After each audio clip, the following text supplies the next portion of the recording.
Mic check, 1 2 1 2. Dunkaroos. Bingle bangle.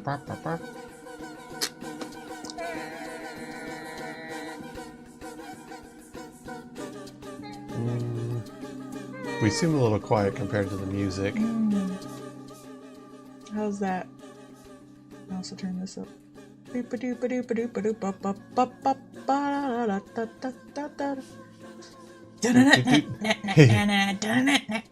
Okay, yeah, that sounds good.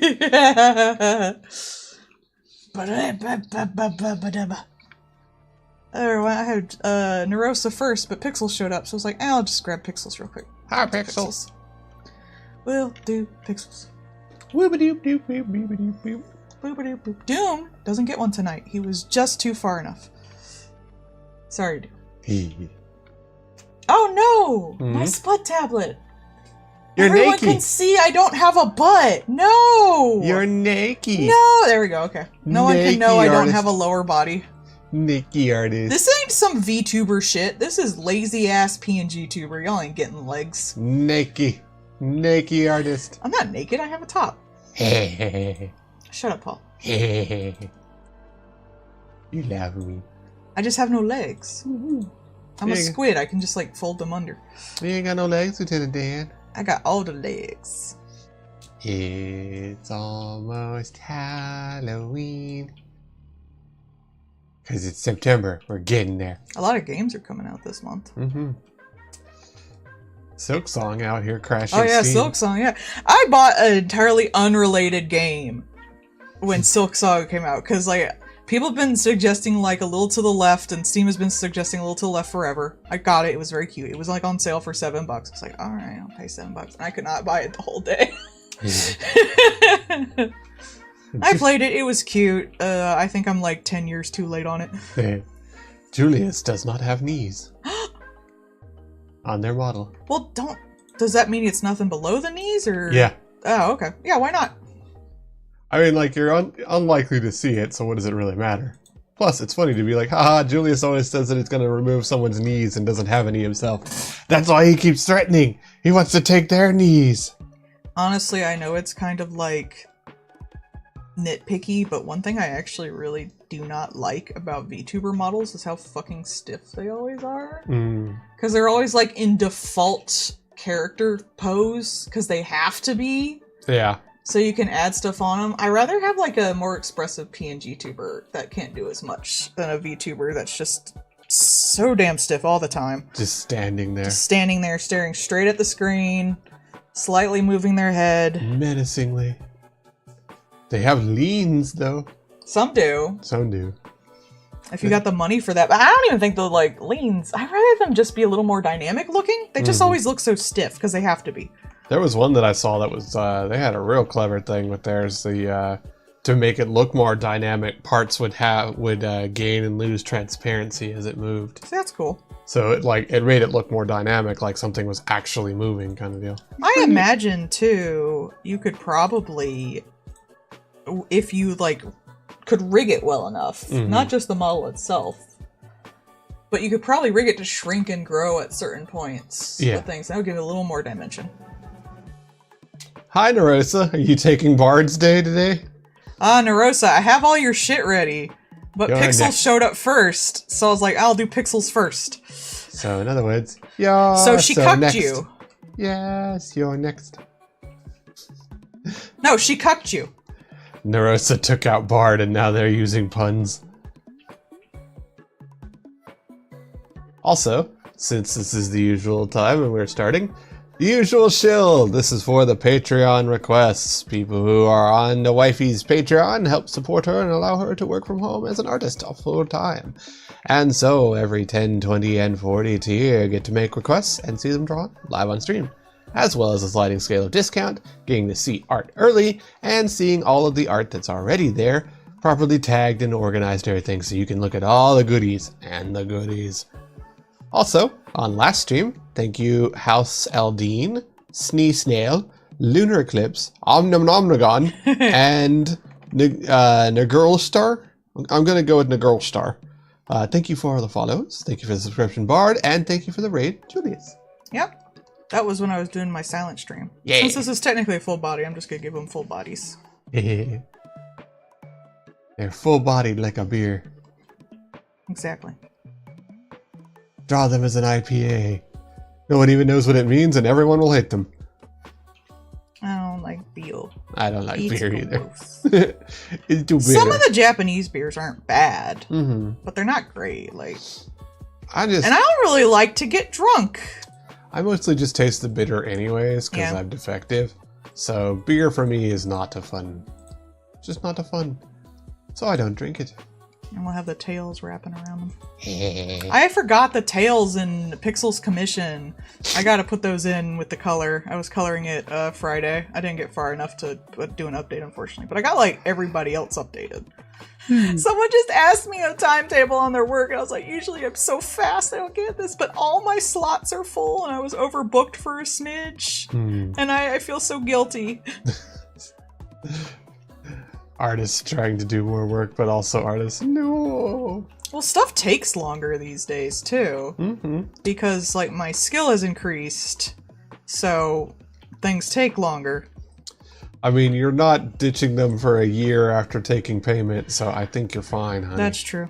I've never done... Well, I did forget someone once. I refunded them. I forgot Kentucky Bear once. He was fine. He was like, I'll do it. I make extra sure not to forget him. Sometimes, like, shit just gets lost. Yeah, it happens. I feel super bad about it, and if people are upset about it, or even if they're not, I always volunteer to, like, do a refund, because they didn't get their product. It's only fair.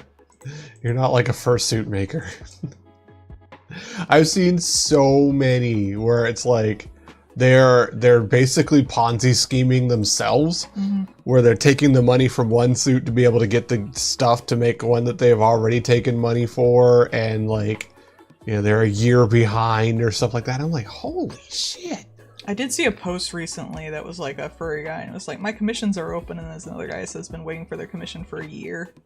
In their defense, I do take commissions, like, I don't do one at a time. Yeah. I have 5 slots, and I cycle through them. I get a person an update, I send them an update, then I start on the next person's one. Unless, like, someone has a specific time they need it, or sometimes if the commission itself is, like, extremely quickly done, I'll just pop that out. Yeah, and that's reasonable.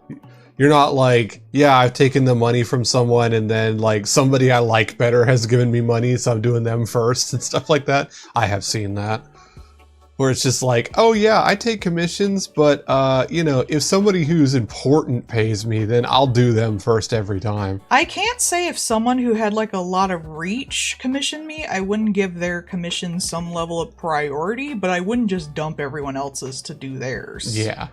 Like, people I know, I would probably just tell them, look, this person who's like somewhat well known commissioned me for this project, so I'm gonna finish theirs first or something like that. Right. Or give them an update before you. I would tell people ahead of time. Yeah. Like, I've told people, like when I did Melissa's calendars, like, hey, I can't take commissions for this month because I'm gonna be working on this calendar. I got a big project that pays more. Yeah. But that's reasonable, and you also, you know, communicate what's going on. Yeah. Paid an artist 2 years ago, fully paid. Oof. I'm sorry, Narissa. I'm sorry, Narissa, yeah. That's the thing, like, if they're not willing to give you a timetable or be like, yeah, you know, this...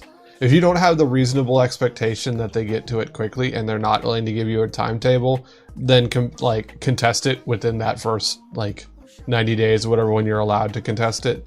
Because, this is a creative field, but also you need to hold yourself to professionalism.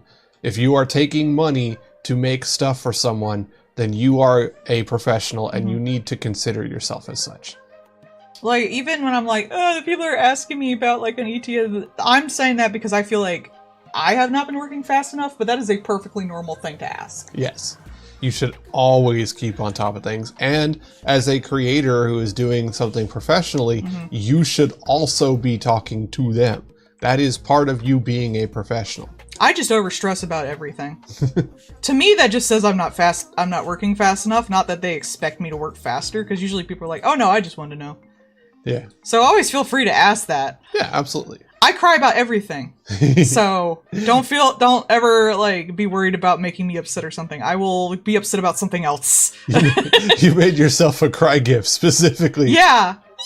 Like, no one's gonna get that reference anymore because Haruhi has just faded from the fucking, zeitgeist of the anime fandom. I saw you pulling up the video for it. It's in, 4x3 and, 240 or something. It used to be a big meme, but after the Endless 8, including myself, everyone just dropped Haruhi. Well, yeah. And, now we just don't remember it.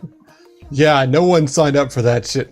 That is the kind of thing that, an auteur would come up with, and a good manager would be like, no.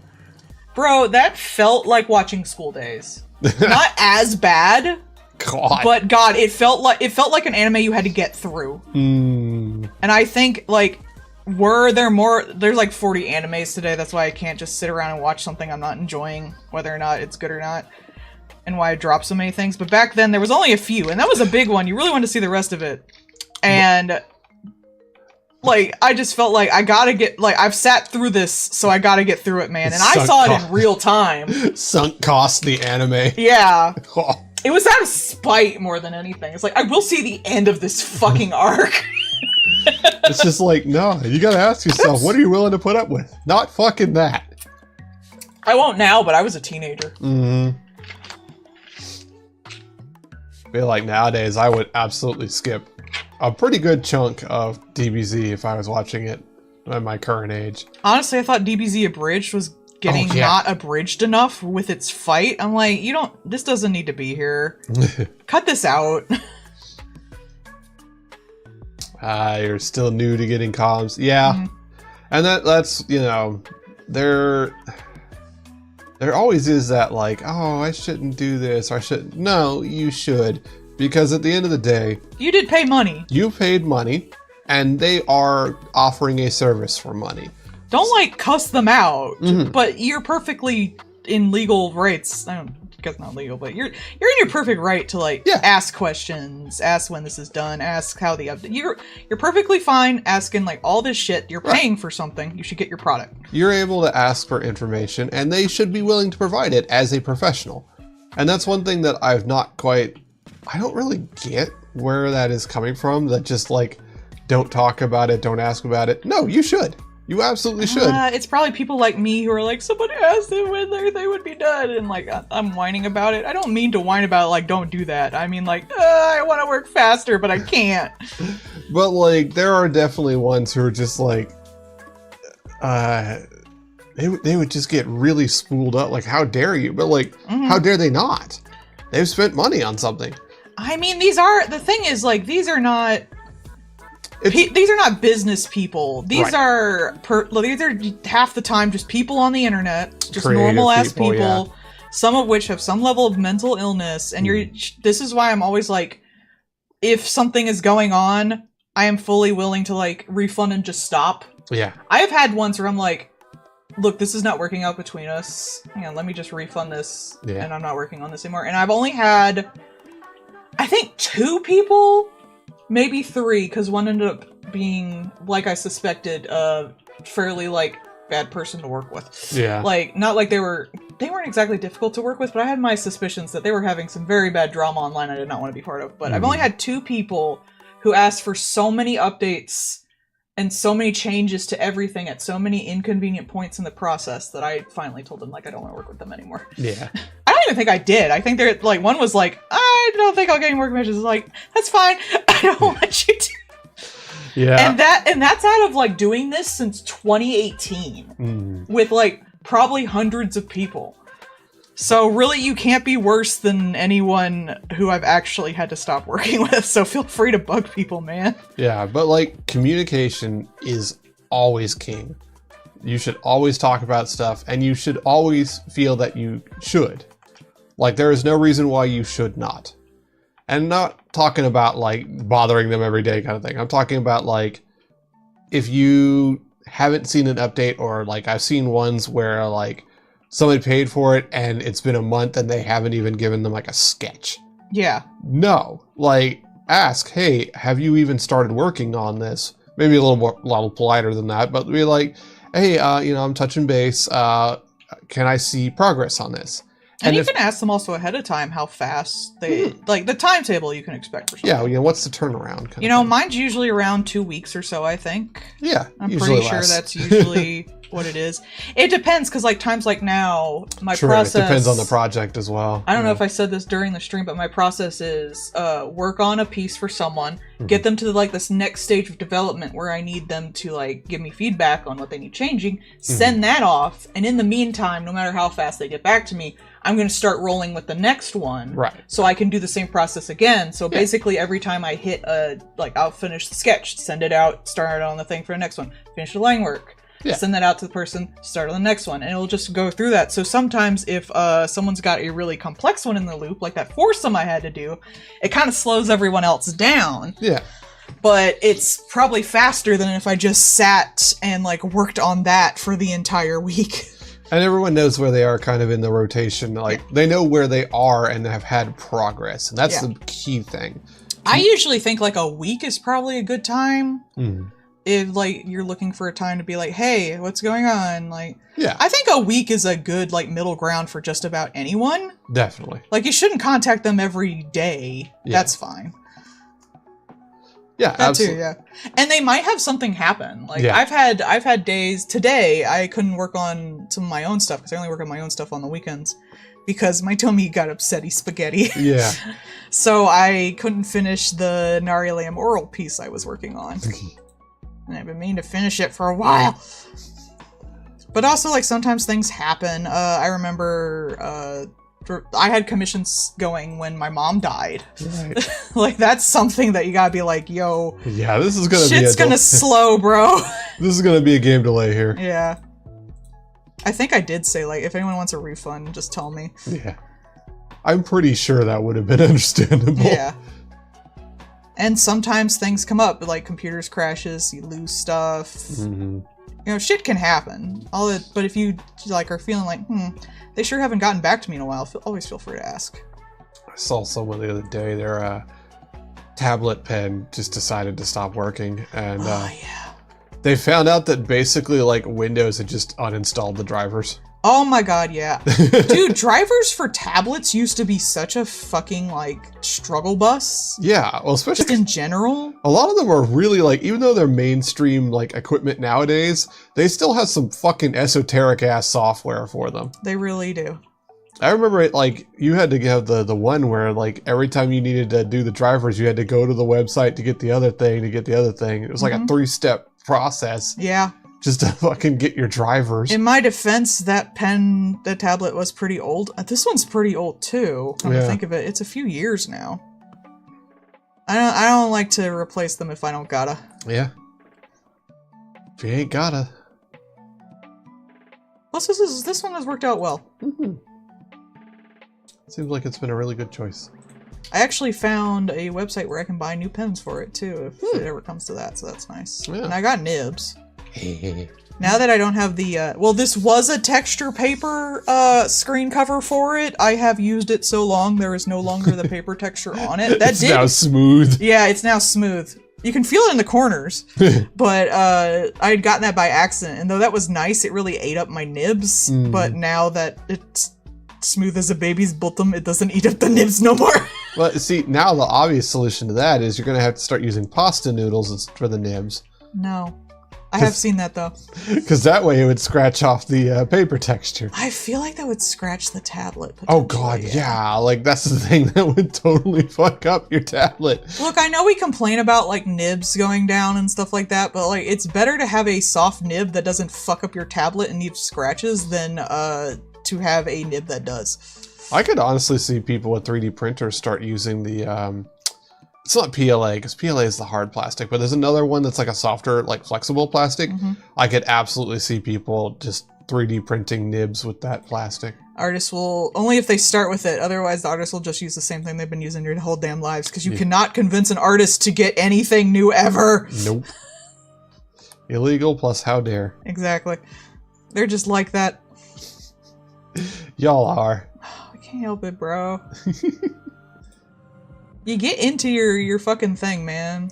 Artist, I found this one pen one time 30 years ago, and how dare you? I'm going to use it until the heat death of the universe. Yeah, even if it's objectively worse. You just get in your fucking habits. Yeah. I mean, you looked up your starting tablet that you had when you started, because it was an engineering tablet, is still around today. Because engineers be like that. And it's still like $80 or something. I think it's 30 now. But, like, yeah. Because engineers are just like that.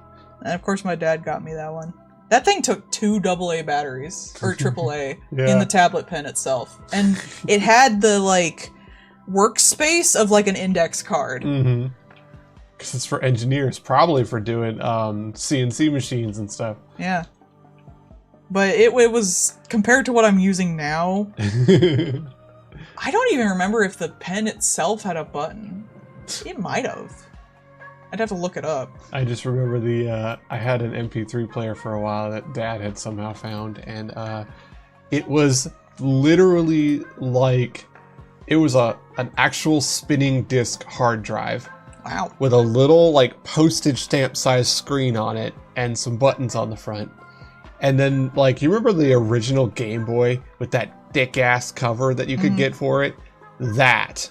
And this bitch ran on 4 AA's with a 20 gig hard drive in it, an actual spinning disc hard drive.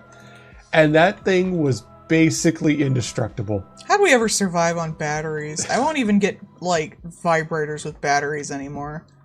It was so fucking wild because that thing lived forever. But then, like, it literally survived until the actual platter in it gave out. My first MP3 player was an iPod Nano that my dad got me. And I distinctly remember the year he got it for me because I shook a present at Christmas and I was like, it's an iPod! Because I'd been asking for one because I like to go on walks and CD players skip on walks.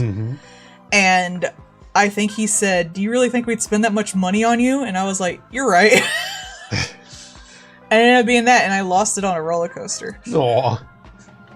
It was a while later, but still. This bitch small, yeet. It was in my pocket, and I had lost a lot of weight, and my pants didn't fit right. Because I had an eating disorder. And so, like, it's funny to me, some of, like, the things that I remember having when I was little and just being like, wow, why the hell was I allowed to have that? I remember because I had the creepy crawlers back in the day when it was still the molten plastic one. I had the, it was a metal one where you'd put little metal pellets in it, which now I know to be lead. Or just pot metal kind of stuff, and make little metal figurines. So, you know, metal fumes from an actual cauldron on it. Let's see. I had little toy rockets and stuff. You know, had my old little Sega. I was very fond about my Sega.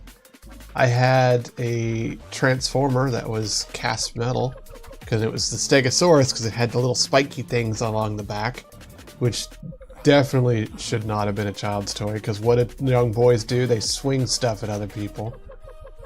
So that was a thing.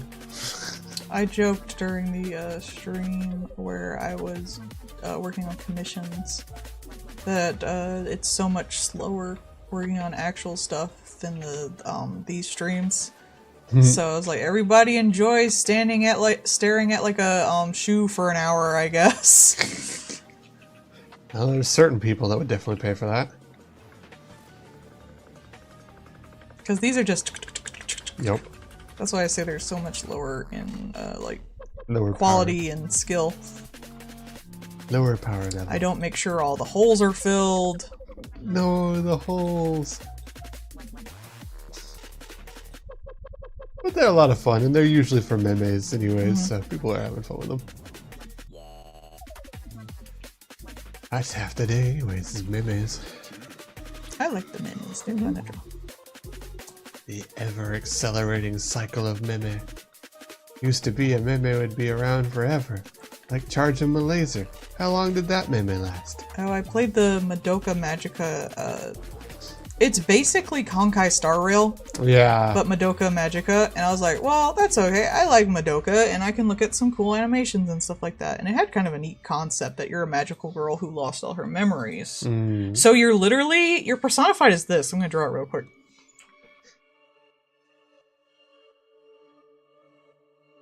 Are you the little cheese eater? That's you.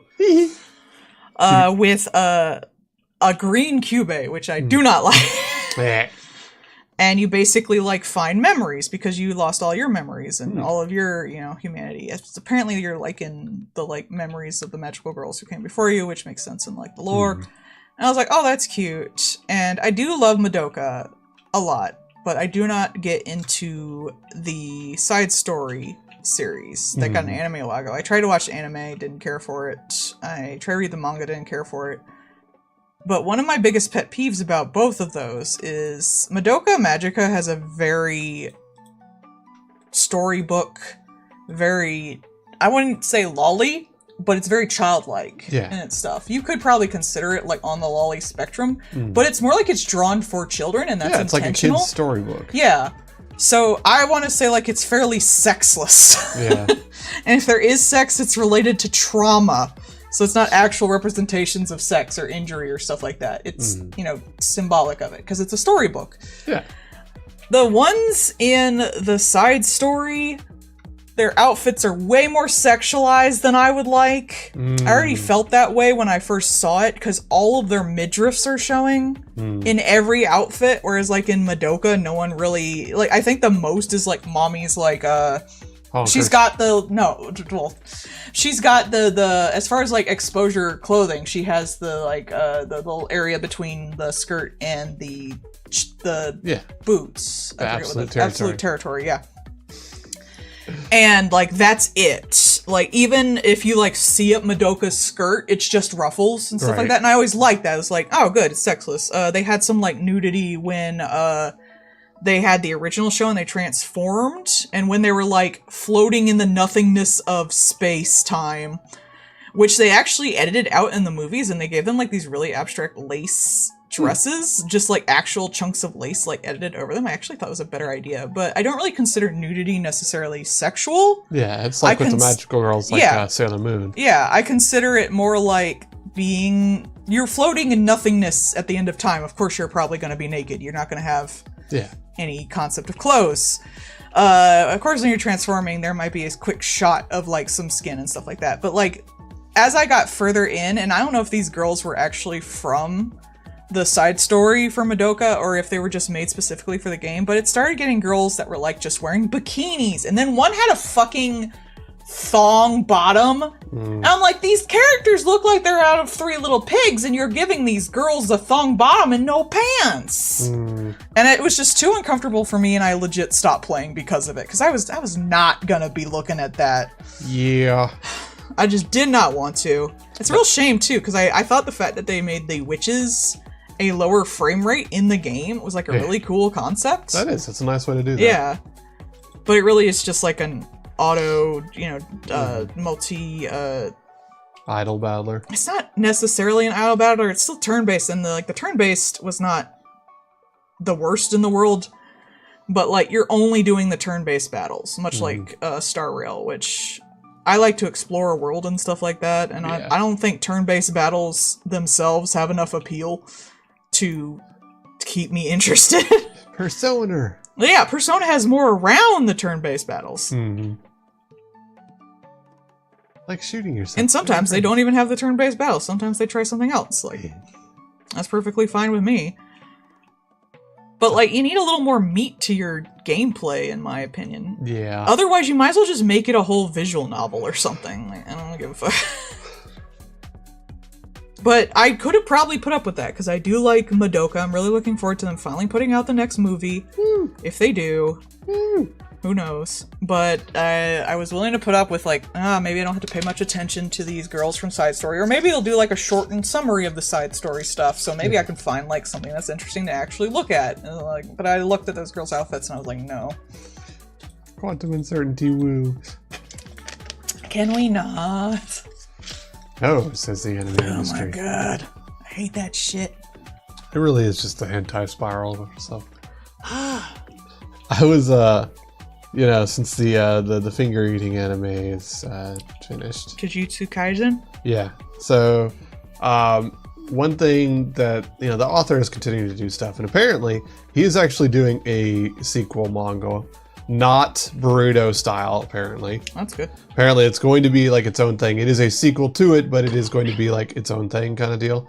Which, that's interesting. But while talking about that, he was also talking about like, yeah, you know, I went with this ending for the show, but I also had this other ending. And then he proceeded to talk about the other ending that he had in mind. Hi, Bard. Father and the wife. Hello. And the the other ending that he had in mind was basically like everybody you care about's dead. Good. Also, bopping time. Notice it's running a little slow. That's weird. Maybe I had it open too long. Possibly. I was working on it all day, more or less.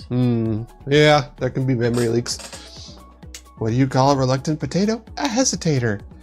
A bitch. That's what you call it. You call it a bitch. Oh, the finger eating anime. Jujutsu Kaisen. Yeah. But yeah, it was like in the ending proper, like only one person dies, sort of ish. But like they rescue the other people, and it's kind of a good ending. And then smoke. There it is. And in his other other version of it, he was just like, haha, lol, everybody's dead except for this one. Yeah, this is running weirdly slow. I'm gonna close it and open it back up. Yeah. Probably just because you've been in it all day. I've never really had that problem though. I don't know if it was something I downloaded or what. A brush. That's possible, I suppose. It hasn't been like that earlier today though. Except 24, 25. Yep. 1. I'll save it, come right back.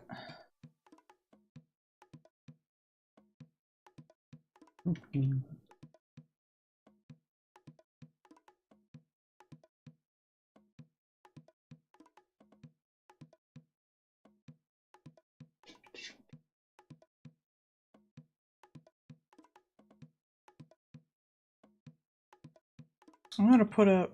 Okay, it's fine.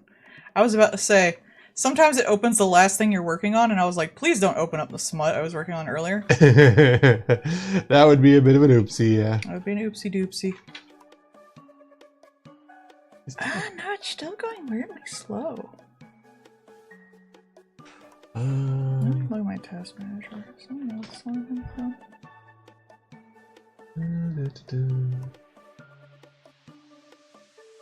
Turn off Copilot and scroll up. Sorry. Yeah, in task. About Copilot.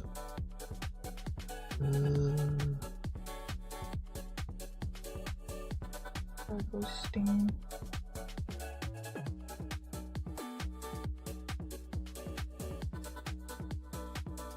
It's just like the other brushes aren't slow, so maybe I should just shouldn't care.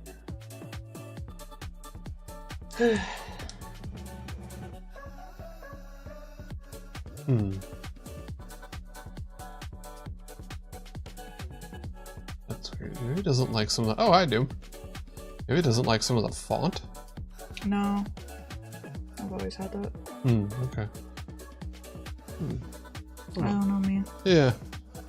I didn't notice anything in Task Manager. It's not huge or nothing. It's weird.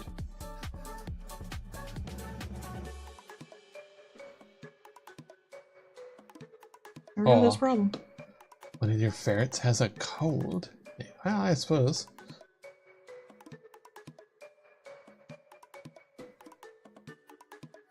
I never really thought about the fact that ferrets can get a cold. Because everything can, really. A snuffly noodle. A snoodle. A snoodle, if you will.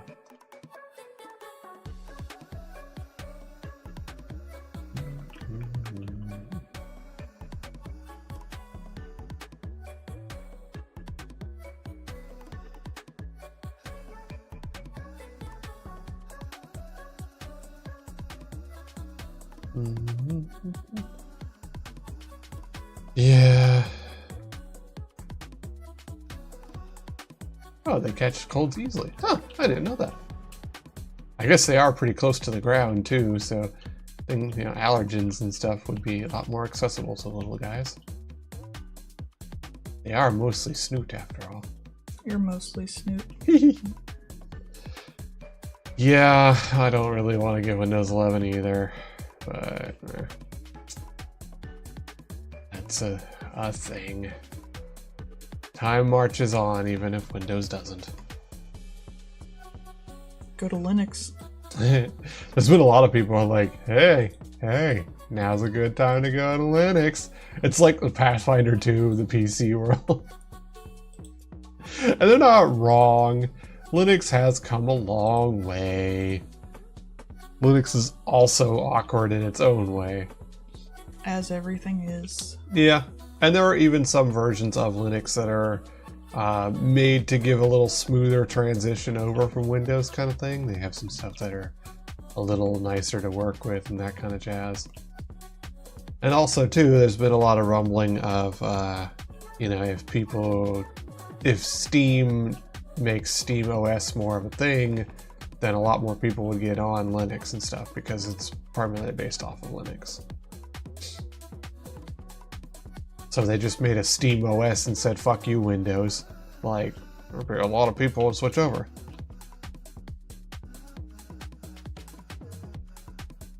Yeah.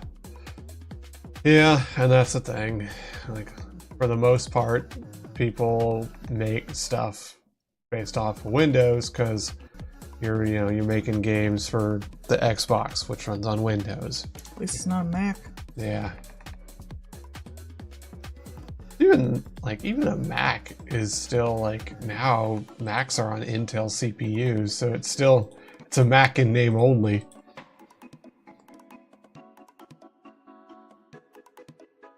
Weird world of technology. But there's no monopolies. No, definitely.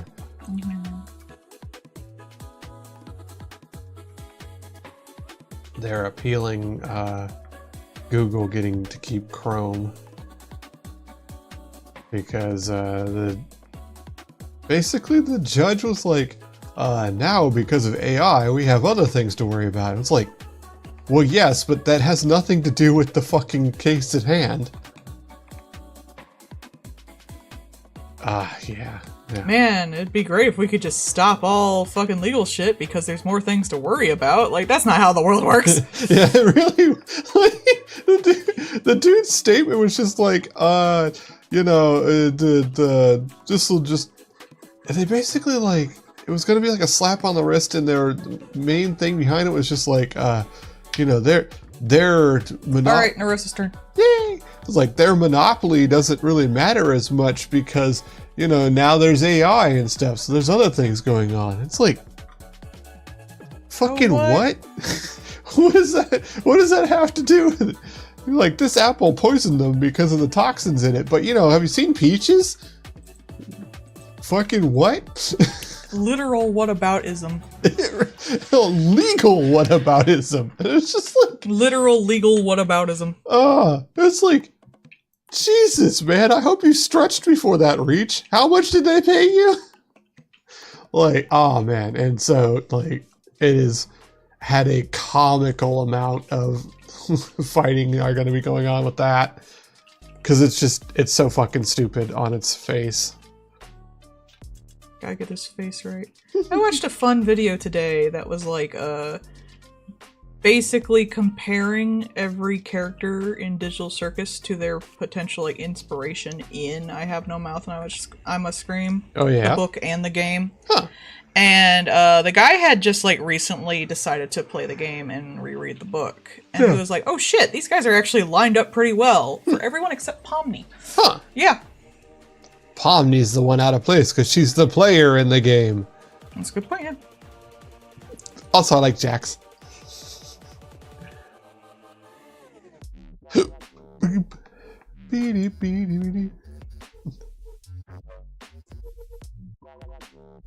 I know, right? One thing was interesting. It compared Kinger to the Nazi guy, because in the game, the Nazi guy actually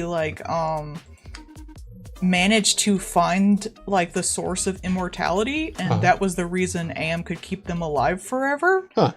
And there's been implications in the thing that one, Kinger's he has a education in computer science. He said lines I used to feel like I needed to suffer for the wrongs I did, so it's implied that maybe he might have had a hand in making this thing. Yeah. So he also had the butterfly thing. Mm-hmm. Which again would fit with that, source of immortality kind of thing. Mm-hmm. I would imagine, since it is like very soft and safe and, you know, is meant to entertain you, its intentions were good as far as the digital circus is. Which I think is actually a better take than the OG I Have No Mouth and I Must Scream, because back then we put so much human care on computers. Like, oh, so they must hate us because we hate things. It's like, it wouldn't hate you. It's literally not capable of that. But it, like, doing something and not being able to succeed and falling apart because of it. Yeah. Sounds right, yeah. Narissa said she thought you'd like this because you like height difference. I do. I hope their heights are relative. I can always shrink Narissa more and give her a bigger ass head. Hey, bobblehead Narissa. Kind of want to draw some Jax bottoming in the maid outfit. Yeah, that seems It's right. growing more on me every day, I swear. Bottoming to Pomni? No, I don't know he'd bomb to. I just want to draw him suffering. Bottoming to Zooble. To nothing. To one of the fucking, like, wood figure guys. I don't care. I just want to see him suffer. Maybe Mangle. No. See, I don't really want smut of the rest of them, but I could see torturing this boy. Yeah, that's fair. I do kind of like the Pomni Jax ship, though. It's kind of cute. I don't really want anyone to really get together in this story, though, so I kind of hope no one really does. You can have, like, the implications, maybe they got together later, but I got shit going on. I like Gangle and Zooble. Yeah, they're very cute, and I would totally like if, like, when they're walking out, maybe they ask each other on a date if they manage to get out of this shit. But otherwise, I kind of just want everyone to just... You know who Jax should bottom to? The disappearing guy. I hate you. Because the last battle is just Jax with no one behind him going, are you fucking kidding me? I was so close to coming. I liked Pomni, like, I don't even think I liked her beforehand. She was just, like, so scared, but now she's got her own personality going. I am loving the crap out of her. Yeah. Evil Pomni. She's just fun now. She's got a fun personality. Mm-hmm. I also kind of wonder if they're going to end it like the OG book for I Have No Mouth and I Must Scream, where one guy just kills the rest of them. And I was joking, I was like, I volunteered Jax, but I think it would probably be either Pomni or Kinger. Probably. Because Kinger would be like he's the oldest, he doesn't have his wife, like, he would probably be the best, he might have had some hand in this, he'd probably be the best to actually die. Yeah. But Pomni is also, like, the outside force, and I could potentially see her being it if they were going to do that route. I think I would see Pomni as, like, because she's kind of like the destabilizing factor in there, too. Because everybody else, you know, we've seen have just kind of, like, adjusted to being there and just, like, kind of settled into stuff. And she hasn't settled yet. She's the outlier, which is a good thing to have. Always fun to have outliers.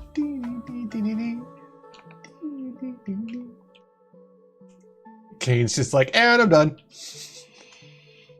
Poor Kane. He's probably suffering just as much as they are, though. I mean, like, if we're going off the assumption that Kane is like a computer program designed specifically to try and keep. Oh, should she have a gun or a knife? Knife. All right, we'll give her a knife. Gun knife. Knife. It's a gun that shoots knives. I like that.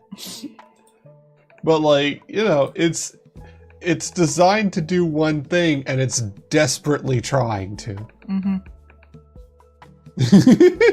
Yeah. Zooble, I wanna fuck. That's way outside of our age rating, young lady. I love the comics one did where fucking Gangle is like, I also would like Zooble to fuck. Accurate. I was like, get it. Get your gender fluid shit on.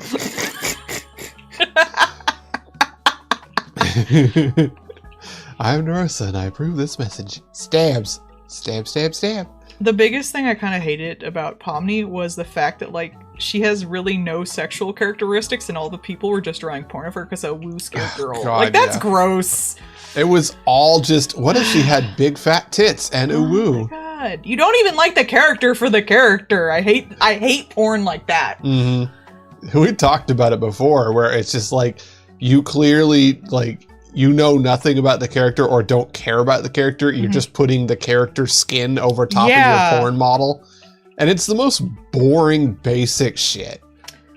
Like, I made Uwin, and Uwin is I don't really consider Uins as much of a self-insert, because I'm not putting myself in there as I put all of my bullshit onto poor little Uin to make him suffer. But, like, I'm fine with, like, self-inserts and stuff like that. Oh, you want to see this character get fucked because you like this character. But, like, that is a pet peeve I've had since Digimon with Renamon. Right. How there's so much Renamon, like, smut, and none of it has anything to do with Renamon anymore, to the point where she's like porn of a fox character. And it's just like, it just says to me, like, you don't give a fuck about this character. Because they're not even, like, out of character. They have no character when you do porn of, like, the stuff I've seen upon me. It's so boring and I hate it.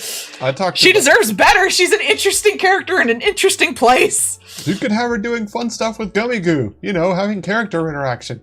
But I don't know. All the smut that I've looked at willingly is just Jax getting tortured. So yeah, that's fair. In the maid outfit. But like, I like my men in clothes they don't want to be in.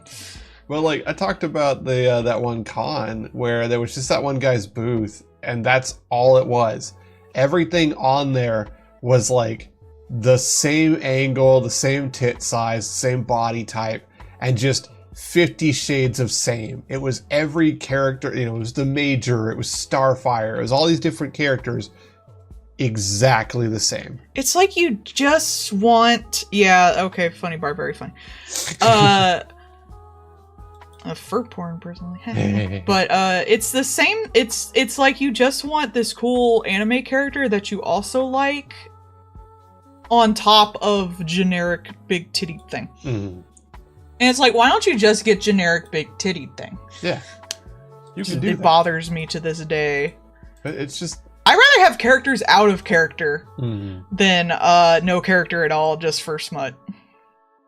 It's just like, why even pick that character then? It could just be the most, like, it could be something generic. You could just pick anything. And like, if it was just to like chase trends, I could see that. You know, Digital Circus was big. Like, this insert anime right now is big. So I'm going to draw them with huge tits. That's one thing. I don't really care. But it's the fact that, like, people will be like, oh, this is a character, or like, oh, I love this character. It's like, you don't even know this fucking character. Yeah. Mm-hmm. Yeah, exactly. It is just, again, it's 50 Shades of Titties. It's you just slapping a skin on it might as well be a fucking Fortnite character for all you care. I don't want people to necessarily stop doing that. I just don't enjoy it. It's my own pet peeve. As someone who sees, like, smut as a way to expand on a character and, like, their relationship with another character, if it's, like, shipping smut, it, like, defeats the purpose of smut to me, because then why don't you just get a chick on, like, Pornhub? Because she's wearing the exact outfit you like? Just watch a cosplayer on Pornhub. Yeah. It's basically what AI smut is. Because AI doesn't know this character's personality. Yeah, it really is. It's just like, I've just fused them all together into the same character. It's fine and hot, probably. It's like, no? Oh, how about you don't? It's like, just if you like a character, wouldn't you want the thing that you're fapping to reflect that character? Like, there are so many people I saw that did different stuff with Rebecca from Edgerunners. Yeah. And holy shit, you could tell the people that actually watched or cared about Edgerunners, and the people that were just like, new character, new porn character, and it's that. Yeah. And there is, like, we talked before about how there's, like, a line between shipping smut, like, people who actually, like, ship the character and explore the character, and just character smut, but this is, like, non-character smut. This is a level down, in my opinion. And if it's like a commission or something, like, they probably don't know. I don't know the characters of the people I get, though I do try to put in a little bit of personality in there. Like Narosa, stabbing, or getting corked. I have not drawn smut of Narosa as far as I can remember. I imagine that'd be some fun, like, Guro Yandere shit, though. Honestly, if you did smut of Narosa, it'd be her getting a new knife. I don't know, she could probably pull out the Yandere shit. I'd like that. Just the horniest look ever, and it's just her at a knife stand. she's at, you know, like the booth table at the con that's just got all the knives and swords. Just her, just drooling. Like Ahago faced in front of the knife stand. I mean, I was thinking like the Yandere like licking the knife type deal, but that'll work too, I guess. You making things weird. I'm not wrong.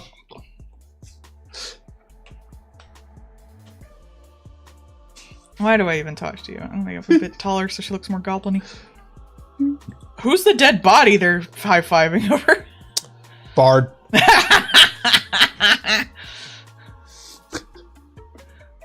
She can put it over whatever she wants. Well, this is not me. I don't deserve to die. I'm cute. You're just doing the saw pretending to be dead on the ground.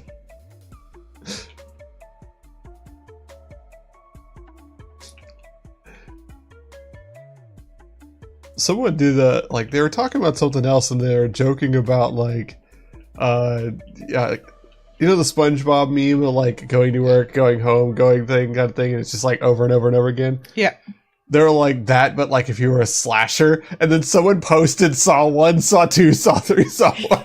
Yeah. I agree.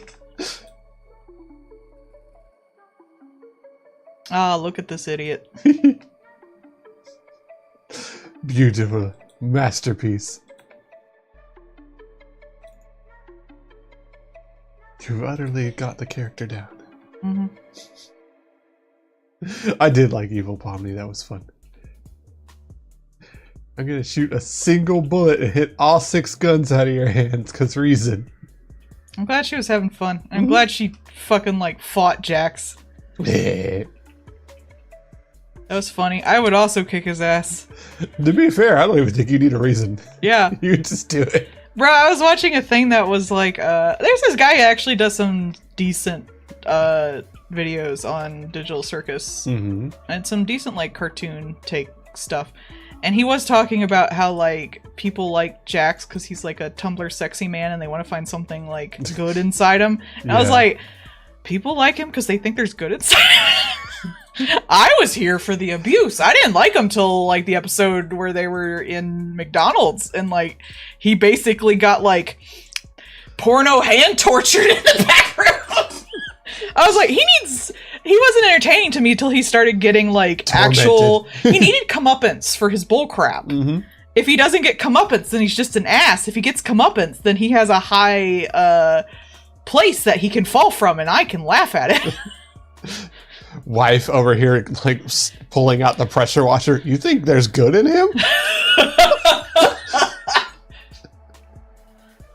I think you know that one like the shitty art things and it's like the like telling you how to do stuff but it's got like the really shitty art. Remember that one of the dog getting hosed? Yeah. That's you with Jax. Yes. You can just like I like Narender from Cult of the Lamb. I don't think there's necessarily any good in that. I think they have reasons for what they did, and you can have reasons for what you did. That doesn't mean that you're like got a heart of gold and deep down inside. It's like, no. The fucker's obviously dealing with like some serious fucking trauma in the best way he can by making others hurt more than him and being in like horrific denial. I find that entertaining. I don't think he's got something golden on the inside. And if he did end up dying for everything, I would kind of hate that. I don't want him to die in a glory. If he's going to die, I want him to abstract and laugh. You want him to die in ignominy. Yeah. What's the one with the clock where it was like just or death? Yeah, I want him to have a just death. He needs a just death, not a heroic death. Just as Pomni drops an anvil on him. I just wanted to see him get. I just want to see him get fucked up. It's fun. Yeah. Sure. Yeah, I'll take that. He would. I mean, maybe like the asshole has to kill everybody else off. Who knows? That might be the only way they can get out of there. I still like the theory I have that the versions of them that are trapped in there are just brain scans, and they're all actually just fucking fine in the real world. There is no out of there. Yeah, there's just like the only thing you could do is potentially end the program. Otherwise, they're just going to be in the torment nexus forever. That's my favorite theory, but I don't think it's going to be that complex. I think there is probably like an out If they get it or not, I don't know. Apparently the next episode is going to make people mad. I look forward to it. Good. I don't know how harsh they want to get with the ending. I want Jax left alone in the Torment Nexus with Kane. Sure. That's it. Just Jax and Kane for eternity. I think he almost deal better with that, because he could totally like get into his sense of bullshit. Yeah, but now he's felt joy. That's true. Like that comic I read with the girl who's like part of the entire world is just robots, and she's the only human. How there was that other human kid that showed up who just like destroyed robots for fun because they had no value to him. I think he'd just be like that with NPCs. Yeah. He just spent his entire life destroying NPCs over and over again. But it wouldn't be the same, and he would know. And that little bit of doubt would fuck with him forever. Fun. Yeah, because he's in a fucking torment nexus and he's trying to disassociate so damn hard. Which is an understandable survival strategy. That's another thing, like, I also don't think he's necessarily wrong for what he's doing. What he's doing is basically trying to keep himself sane. If I don't think too hard about it. Well, like, the more emotional trauma he suffers, the more closer he is to abstracting. And, like, if he gets close to someone, he can just lose them again, like his little friend. So why would you get close to anyone? No, you have to keep telling yourself that, or you're gonna fall the fuck apart. Jax is objectively right in kind of a lot of this shit. I'm sorry to say. That doesn't mean he's a good person. Jax, who has done everything wrong, is still right in this situation. Yeah. He's kind of correct in the hellhole that they're living in.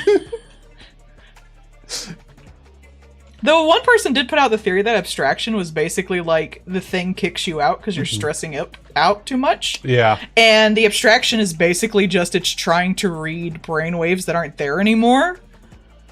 Or it could be like you're straying too far from base, and it's like just pulling you out because of that. Because a lot of this stuff could just be, like you said, a brain scan, and it's just extrapolating how you would respond to these things. And if you start going squirrely, you're getting too far from base scan, and like that means time to pull you out because you're not useful anymore. I would imagine the thing itself might actually be like some like, oh, you can't, like for paralyzed people or something like that, or just as a form of entertainment or something. Like for people who may not be mobile, or just a VR thing, and it just got out of hand. Yeah. I don't think there was anything specifically like they're trying to use people to do something for it. I think it was, from the looks of everything, intended to be VR chat for disabled. Yeah. It seems like it was designed to be entertaining for people in a safe place. Like I don't think there was any malice or urge for control, like military-wise or anything like that, made from it. I think it was just sincerely a program designed to put people in a safe place, especially if like they can't, move around or something like that. I do also like there are some implications that it has perhaps grown beyond what it's supposed to be able to do. Yeah, the AI has, he even talks about how the AI has been the AI personality shouldn't go too long, which he has. So. Yeah. And he talked about, Jax was like, it made him vegan, and Jax was like, wait, you can't do that. Like, implying that being able to, like, fundamentally alter someone's personality is not something it should be able to do. I imagine it's more of the parameters of things they can do. Like it's basically locked you into something. It's like you no longer have X privileges, so you can't do that. Well, like it made him unable to even contemplate eating meat. Like it changed a fundamental of someone's personality. But he was still wanted to. He just couldn't. I think it was just a block type deal. Like they might have blocked that out in your connective tissue or something like that. But even that, like, I guess we'll see. Yeah, we'll see. Like, because that one, it made it sound like that's a capacity that it shouldn't have. To me, it came off more like you're banned from doing X, like sex. something that is good and you should want to do. I also want sex. That was just so funny to me. That's some good fan content right there. Anyway, the concept too is just a fun concept. I think they're doing a real great job with it. Their animation is fucking amazing. Like they're having a lot of fun with it, and even just like a lot of those references and stuff that were in that episode, like they're putting in so much work, but also having a lot of fun with it. It's really nice to watch. I don't think any ending they could come up with would necessarily be a disappointment, whether it's extremely sad or not. Yeah. Yeah, I would take an extremely sad one. I would take a happy one. Like, honestly, all these endings sound kind of fun. Bard, you can't not look at sex and not find it funny. I mean, sex is pretty funny. Mm-hmm. Someone said that, like, Kane has, like, an age rating filter on him. Yeah. And I totally agree with that. They're PG-13. Bro cannot fucking contemplate sex. They're PG-13 Minecraft server. Not on my Christian Minecraft server. Though he did curse. Mm-hmm. But when they curse, they had, like, the censor bar. Ah, but he said crap or something. Yeah.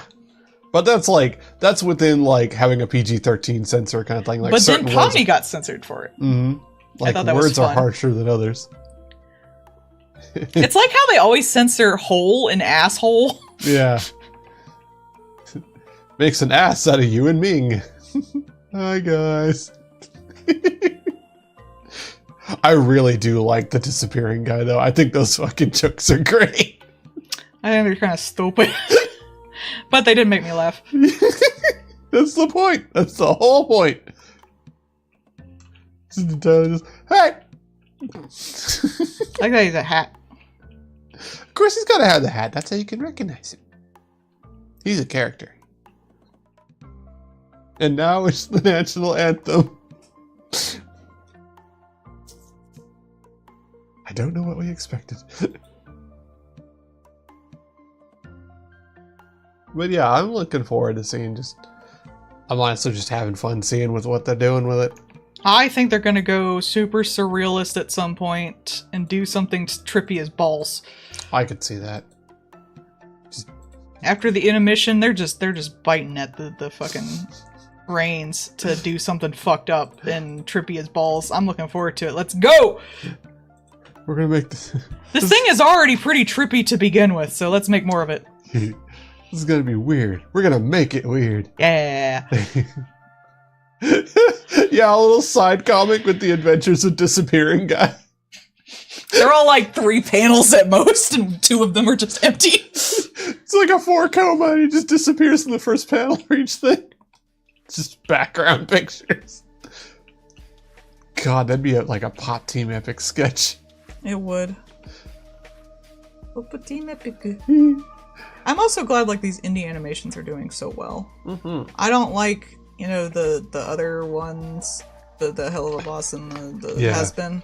Not my thing. But I'm glad they're doing well. Yeah, definitely. I'm glad, you know, the studio that is doing on this is making so many really great 3D animations and stuff like that. Mm-hmm. And now some 2D. They're doing a great job. I'm happy to see it. Yeah, it really is just one of those, like, they're getting to do fun stuff and fuck around with it. And, like, everyone's like, yeah, keep doing that, you weird little freaks.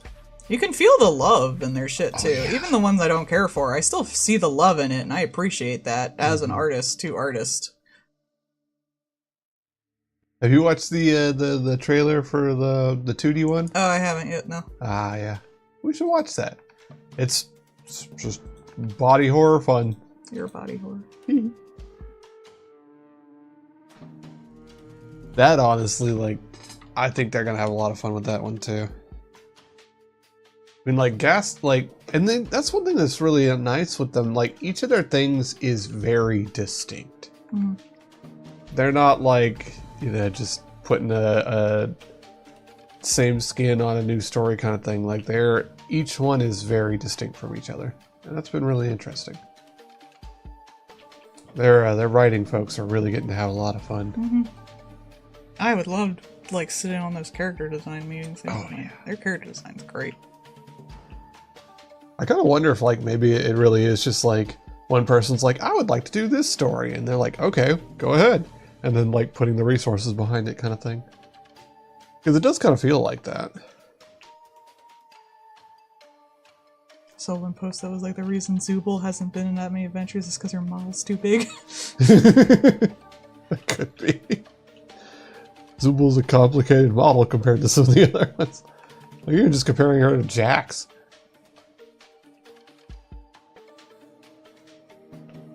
Did you be like, I guess they're all 3D models though, right? Like we've seen that, so. Because it'd be funny if like one is, because I remember how the, in the Spider-Verse one, they talked about the one guy's model part. What was weird with it is just there's like a 2D version of him and a guitar underneath of every scene. Yeah. I mean, we watched that guy that does work on the show. Yeah, that was a lot of fun. I love seeing all the fucked up Jax faces. Yeah. I do, one of the things I really like about their animation is how they incorporate a lot of 2D cartoonish elements in like the faces and the expressions and the effects to go with the 3D models. I think that makes it look real nice. Yeah. Again, like very Spider-Verse-y.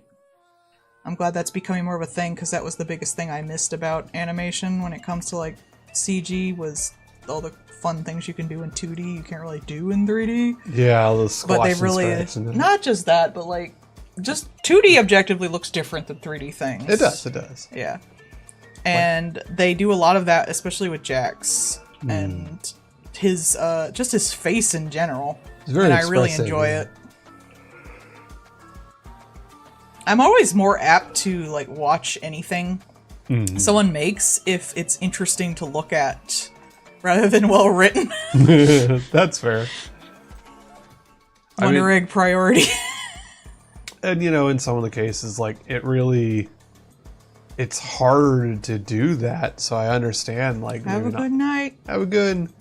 But like when if you see them putting in the effort to do that, you also kind of assume that they put in the effort to do other stuff, and usually that's correct. Yeah, it means they also care enough to like put in the design, put in the boarding, put in the you know, animation time, putting in the actual like character of the character instead of just popping in whatever the fuck works.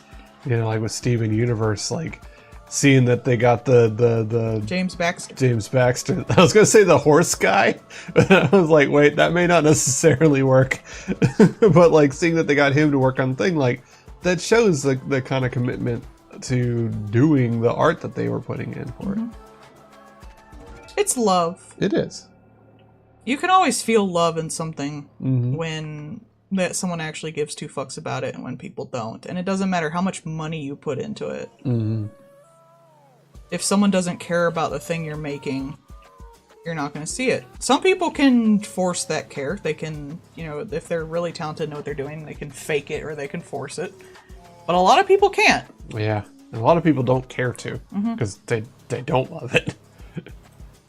That was one thing. The you know, with the King of the Hill remake, you know, seeing the guy talking about some of the stuff that they did in it and the thoughts that they put into it, kind of deal.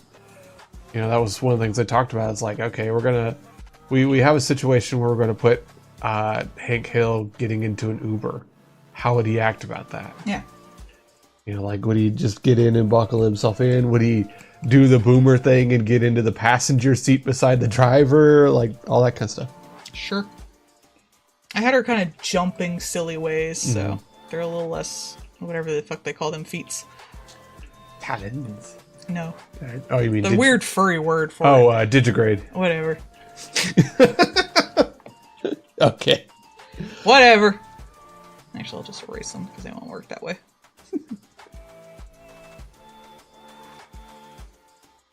I'll erase them and come back to them. Got them Looney Tune feet.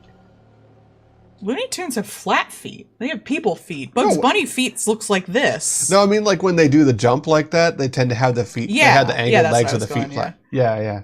That's what I was thinking of. See, I'm not a furry. I'm a fucking cartoonist. Those funny animals. Yeah, those silly animals. I keep saying that like it's an insult, but like I really am not tuned into the furry mindset, unfortunately. If I was, I would make way more money. Oh, I just know, like, I'm ancient. As an ancient man who's been steeped in those things. I mean, like in the choices I make art-wise. The styles I go for. This one's not my bag in a lot of them. Yeah. And the fact that I can't really draw snoots. That's like the main thing for furries. Oh no, not snoots. And you have a bat. Just mess up every furry artist. Ask them to draw a bat. Or an ant. A shark. Hammerhead shark. So I would do that kind of monstery, probably. Oh, definitely. You gotta have them beady eyes. I love that when they do that with the, like, I'll see a lot of people do, like, their shark characters, and it's like, haha, behold, a sexy furry with big teeth kind of thing. But then you'll see one that's like, one of them who's kind of a monstery person, and they'll draw the sexy shark furry, but they'll also have it be with, like, a proper shark face and those beady eyes. And you're like, nice. It's like, this had my attention, but this I like. Sucka sucka bam fish. Like bam bam fast fish fish. Just sucka bam bam fast fish fish. Sucka bam. As a furry. Yeah, sucka bam is short stack. I drew it as like an anime girl. I drew it as like a little goblin. Wabeka, the now that would be a funny fucking furry. Oh god, yeah. At the camera. They're already bad at doing fish. They make them into dogs.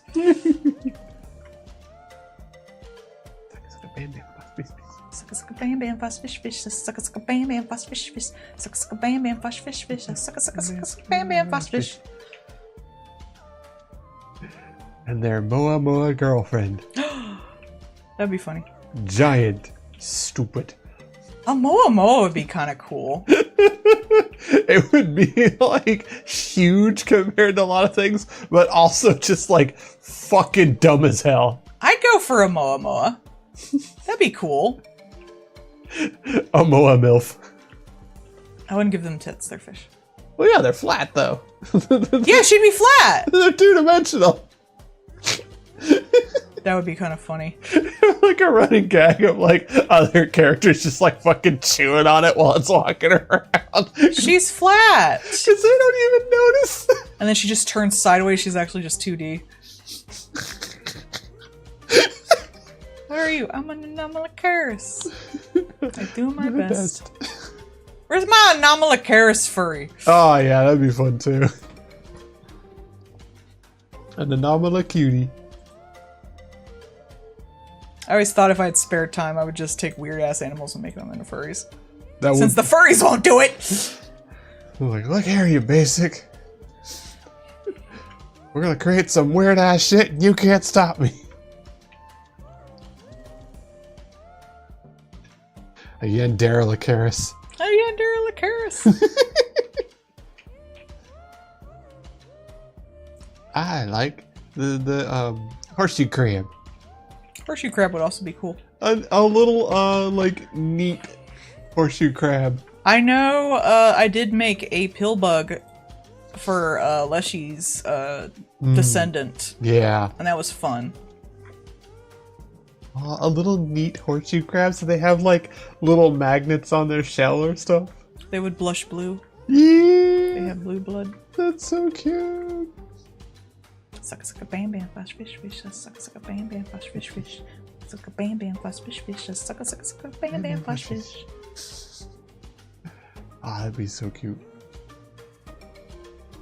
A majestic flap flap. I'm sure there's that. Probably. And if not, like, from the furries, then from the Pokemon people. I mean, I've seen fucking Homestuck's version of that with, like, the aquarium stuck. Like, the Aerofish line is those. They're actually pretty good. I did like the designs. I don't think they're sort of like, mermaids. Oh, okay, yeah. But stingrays, so like between their arms and like their torsos, they had the flaps. That was pretty good. I like that. That was good. Majestic flip flaps. Plus, Aerofish is fucking funny. Don't you take that tuna glove with me. Still works. Does that mean Gamzee's a clownfish? I hate you. This is your own fault. I don't remember what the Gamzee line was in that. I think they were seals. Oh, they're like walruses. Okay. I just remembered. Yeah. Clownfish would have been way better. The aquarium stuck shit was actually pretty well done. Like, I love some of the art and designs in it. It was pretty good. Yeah, some of those little AU ones were pretty solid. I remember Kesha stuck going on forever. I didn't know that one. Don't worry about I don't wanna. Don't worry about it. I don't wanna. Oh god, that was very quintessential to the time frame. I don't think it works nowadays. Good. Die. Hell, the fucking meme that Shrek is Eridan's dad. Like, this shit needs to die. Before, like, fucking new Homestuck shit comes out. Just die. It's too late. Go away. Disappear. There's going to be new Homestuck. No, I don't want it. I don't want it. Make it go away. Somehow Homestuck has returned. What year is it? Time is a flat circle. It's wild because, like, the stuff that's nostalgic for our generation is in that weird little chunk of time where so much stuff was just fan-made. Yeah. Because these days, like, the next generation nostalgia will probably be more corpo because, like, corpo got a hold of the internet and stuff like that. But, like, in our period, a lot of the shit that was on the internet couldn't really be monetized. Yeah. So, in a sense, it's kind of like you can't... You have to, like, figure out who owns it to make new shit of it. Yeah. Like, it's just so far away from the usual stuff that gets turned into nostalgia bait and junk like that. Yeah. So... you almost can't commodify it, which is nice. Yeah, I mean, like I said, like, who owns Kesha Stuck? No, nobody. That could not be touched by any corporate entity ever, because there's so many IPs being stolen in that. It's kind of beautiful. Yeah.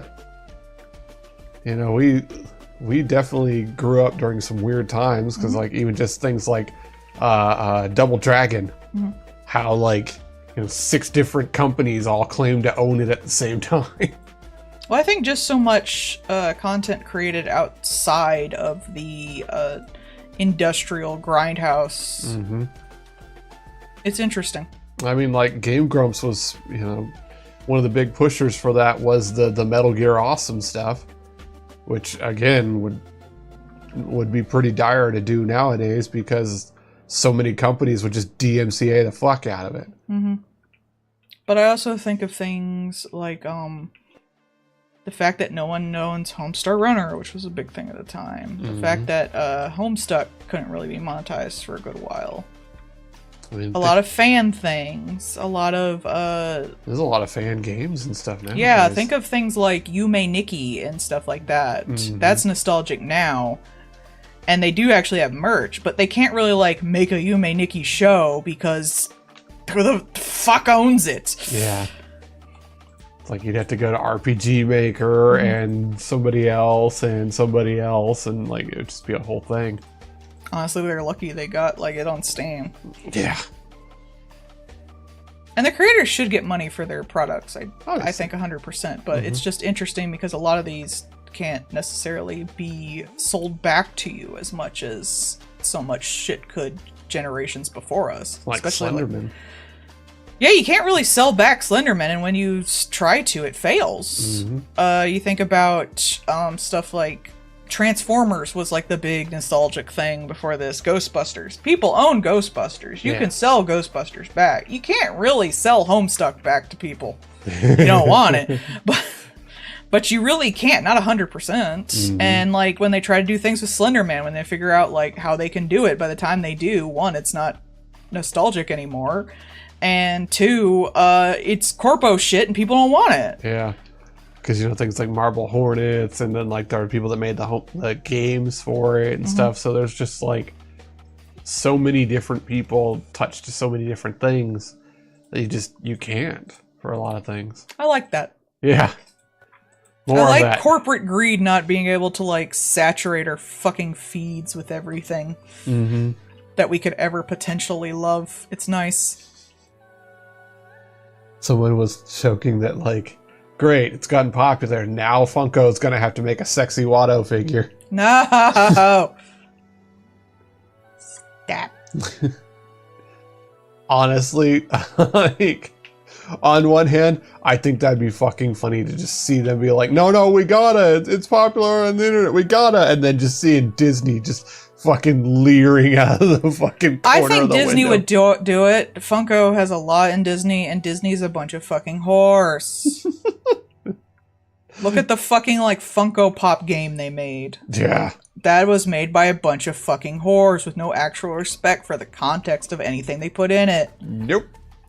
That is why I'm glad, like, they can't do Homestucks and stuff like this. Is exactly what I'm talking about. You can do the fucking Ghostbusters, but you can't do Homestuck, motherfuckers. Homestuck Funko figure. No. The Tavros is actually, not Tavros, his Dancester. Yeah, that guy. His Dancester comes in 3 boxes, where one is just the actual guy, and then one is the left horn, and the one is the right horn. Like, I don't want the thing I like to just be commodified and have all of its context taken away. I objectively don't want that. I want the thing to be available for people to read in the future. I think that is good. I want a Silly Rousey plushie with a little heart in it. I support, like, people who are small businesses or small producers making, like, their little merch and stuff to sell. Because they need to get their fucking money. I want a button that just says Kiryu-chan. No. Made by an artist who also draws them incredibly sexy.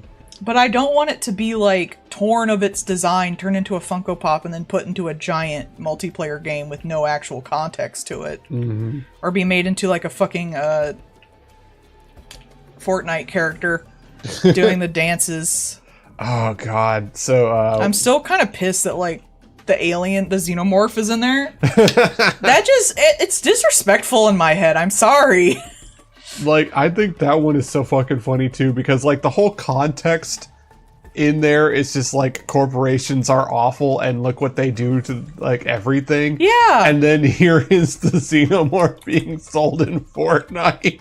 It's like what, Stephanie Sterling said. Like, they have fucking, Clockwork Orange has Funko Pops in that stupid Funko Pop game. The fucking movie about the guy who's a literal, like, rapist and kills a woman with a giant ceramic penis. Like, That is in the same place as, like, Bugs Bunny. Bugs Bunny. That's bullshit. That's so fucking stupid. You've literally just, like, taken it apart until it is nothing but, like, a symbol of something vaguely and been like, I've seen that before, and put it, and just take everything else from it. This is a thing you like, right? You like these things. Here are more things. I hate that. I hate it so much. It's insulting to the IPs. I'm sorry, but it is. You know, along that lines, of, especially in Fortnite, they've added Beavis and Butthead into Fortnite. You can get Cornholio. Did they give them, like, the full-size heads? Probably. I don't know what they look like. I will actually go look. I would think that would give them a really weird, like, hitbox. Oh, definitely.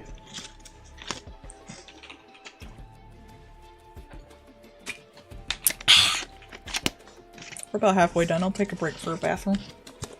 And I'll go look. Be right back. So no, they're relatively proportioned. Not the best, but they're still a little Beavis and Butthead-y. I'll be right back. Well, like, yeah, see, there's both Beavis and Butthead and the Cornholio. Well, Stupid. like, no kid playing Fortnite knows what the fuck that even is. That is for... You've seen it! I'm not even sure they have seen it. Maybe? You know what the next step is? Now we're going to start seeing Roblox things in Fortnite. You know, if it doesn't get shut down for being a child pedo thing.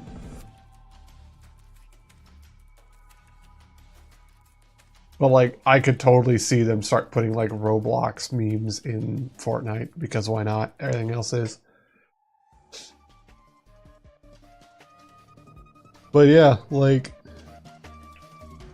it's so wild to me, some of these things where that really is just like the xenomorph in Fortnite. Corporation go, ha ha ha, thing about corporation bad, put thing in there. Now good. Yeah. Apparently the Aliens Earth is doing really good. I don't have Hulu and I'm not going to Hulu. So I'll have to find out more about it later. But I like xenomorphs and I like aliens, so. I'm glad it's doing good. I hope it keeps doing good because I want to spite that guy. Fuck him, he's leading into AI. Like a weirdo.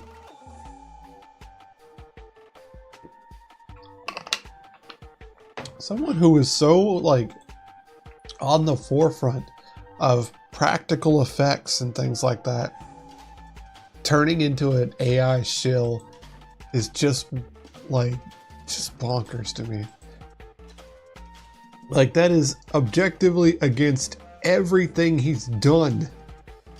Like, it was disappointing when the God, I'm having a brain fart.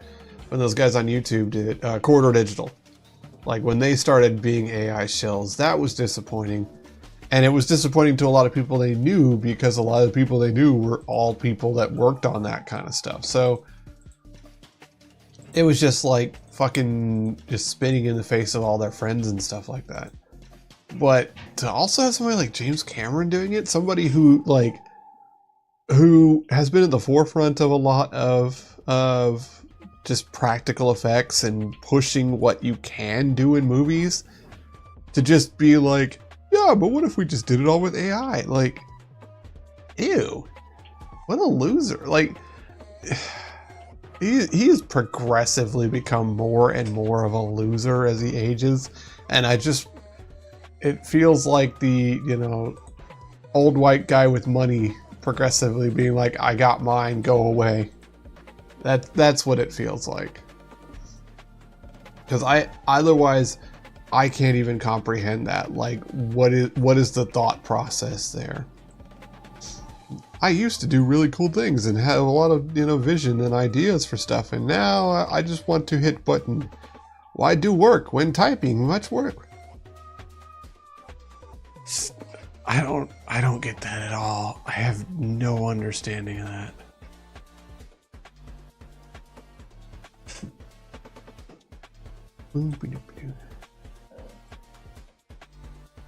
Oh no, my wife will return, and then she'll bap at me, because she usually do. I return. The wife. What I do? Exist. Be nice to me. Wife's just like, capital A.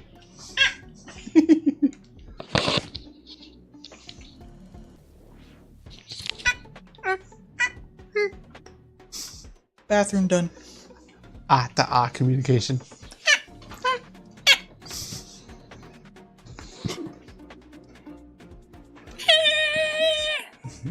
The aliens guy is becoming an AI shill. Of course he is. Yeah, after the just pretentious ass movie, he really is. Of course an ad break comes on as soon as I'm out from the bathroom. He really has become like, rich white guy being like, I got mine. It's not like he's did anything good anyway after like the first Alien, so. I mean, like, but he was also like in the forefront of doing a lot of the practical effects in movies. Like, he really did push what was doable in movies. And now he's just like, but that's work. And I don't wanna. And I don't want anybody else to be able to do that either. Like, he's just become such a weird, spooled up freak. Just like, he's more than willing to burn everything he's ever done. He's just like those Corridor Digital people.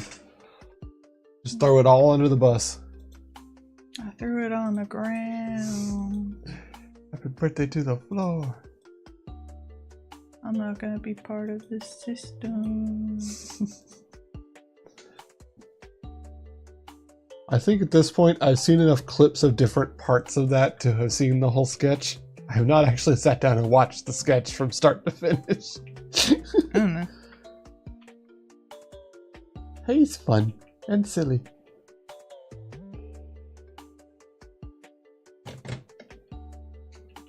I heard Melody's ripped. I heard she's got an 8-pack. How the fucking not? It's just your drawing arm super ripped. My arm has an 8-pack. Just the tentacle has an 8-pack. I'm just that skilled, bruh. Jesus, how'd you get like that? Every time I start an art piece and I hit the undo button, I start a new one. I do a push-up. I do one push-up.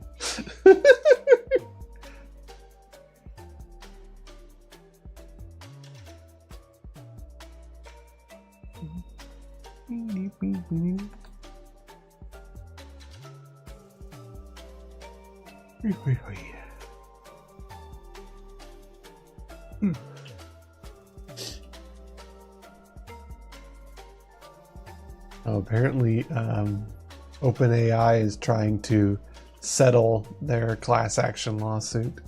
Who were they suing? They were sued by authors. Oh, good. And it at this point is $1.5 billion. Are they gonna have to give money to all the authors they steal from in the future? They should. But everybody who's on the list of shit they have stolen from can claim a chunk of the pie kind of thing. And if everybody does, then it would bankrupt them. Good, because you'd have to do that forever. Yeah. They're still doing crap. Yeah. Everything is still based on, like, they haven't stopped committing. Yeah, they are also being sued. That's, yeah, Midjourney, OpenAI. Yeah, they're being sued by Disney over, like, Superman and Mickey and things like that. You know, all the stuff that the fucking slot machine can instantly print out. So, you know, good. Do it more. Kill them. More.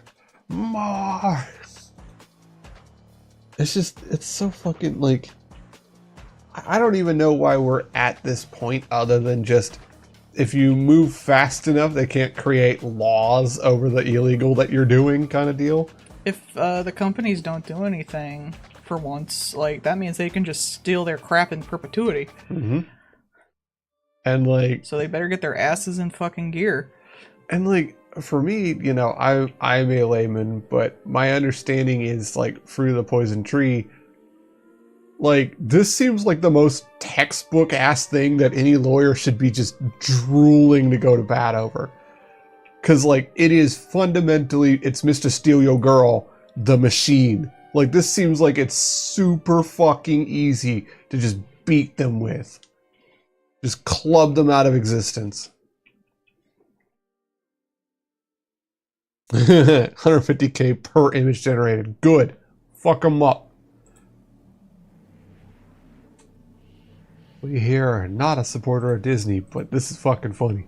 This is two fucking kaiju just duking it out. I mean, this is like the only good thing about large companies is if someone is doing something incredibly unethical that affects everyone, they can sue about it. Yep. You and I can't sue Midjourney or anything, but they can. Yeah.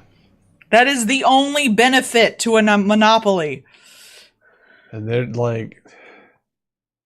And that's the thing, too. They are in a position where they have to sue because otherwise... You don't need Disney. They could just, you know, AI print this shit. And it'll look awful, but, you know, nobody who's using the AI cares about what does and doesn't look good to begin with. This has been such a fucking, like, just toxic-ass thing, too. Because, like, it just takes the fun out of looking at stuff now. There's so many times where I'm seeing things, I'm just like, this is probably AI, and I don't even want to dig into the thing to see. Like, obviously, there's plenty of bots on Blue Sky that make it super easy because they fucking tag everything, and I can just be like, oh, cool, blocked, reported. But, like, you know, some people are absolutely just willing to like I guess it was Dragon Con or whatever, the one who got into the dealer room, which means he took someone else's place. Which it's probably a lot of competition for that because that con's pretty big. Yeah, so it was like for a big con, you took an actual artist's place. They submitted a portfolio that wasn't even there, so they lied to get in. And then they got in and set up shop with AI shit. And like they set up lies on Instagram to make it look like they were painters and stuff. I was just like, you went in through so much work for this shit. Why don't you just actually do anything? Like some of them put in more effort to do a fraud than it would have been to just actually do the art. They don't care. And like, I don't even understand the effort. Like, if you so clearly care so little, why are you even here? Why even bother? Like, is it just recognition? It's money. Though the people who, like, I didn't understand this before either, like, with people who just, like, steal people's art and post it on their thing, saying it's theirs, it's like, well, great, you're gonna get, like, a bunch of praise and stuff, but it's not for something you did. Yeah, like, what's even the point? But there is money in having like a popular blog and stuff like that, and there's money for selling things that you didn't have to put in really any money into, so I guess it just seems pathetic.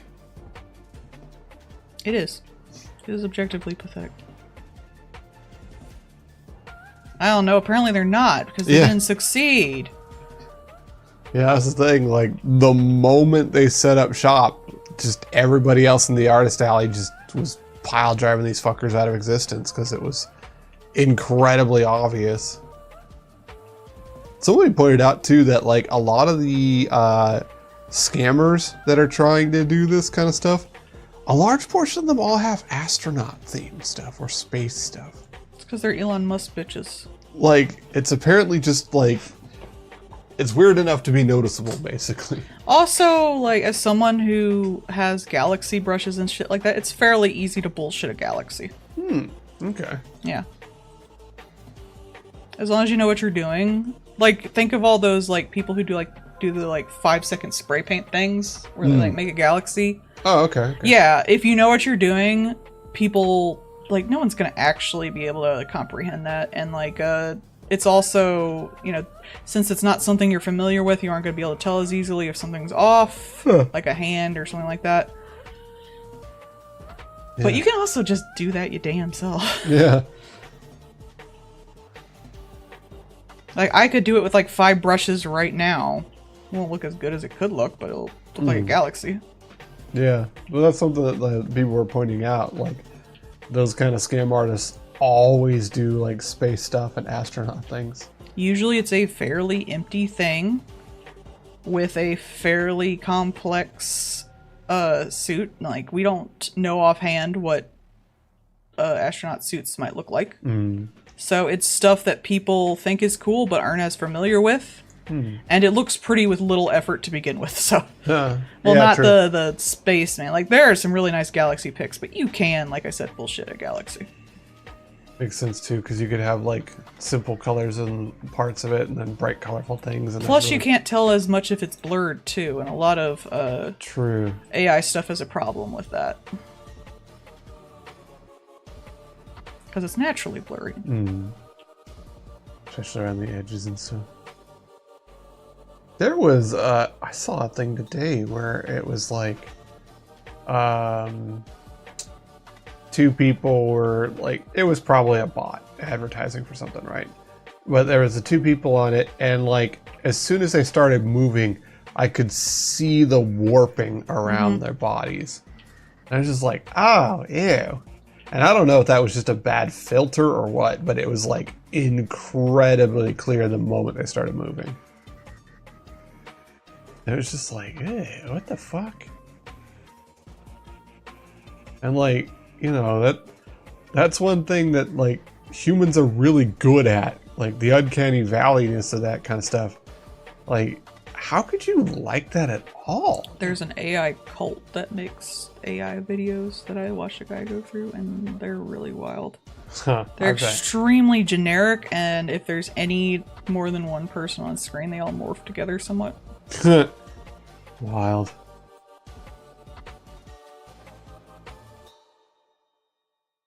Yeah, I know that there's like a big uptick. There's a big uptick in advertising for AI porn. I don't know if there's a big uptick in actually people viewing it. I mean, I do know people get a lot of like anime girl image sets and stuff. Yeah, I don't know if like the real people porn is big. I don't watch real people porn.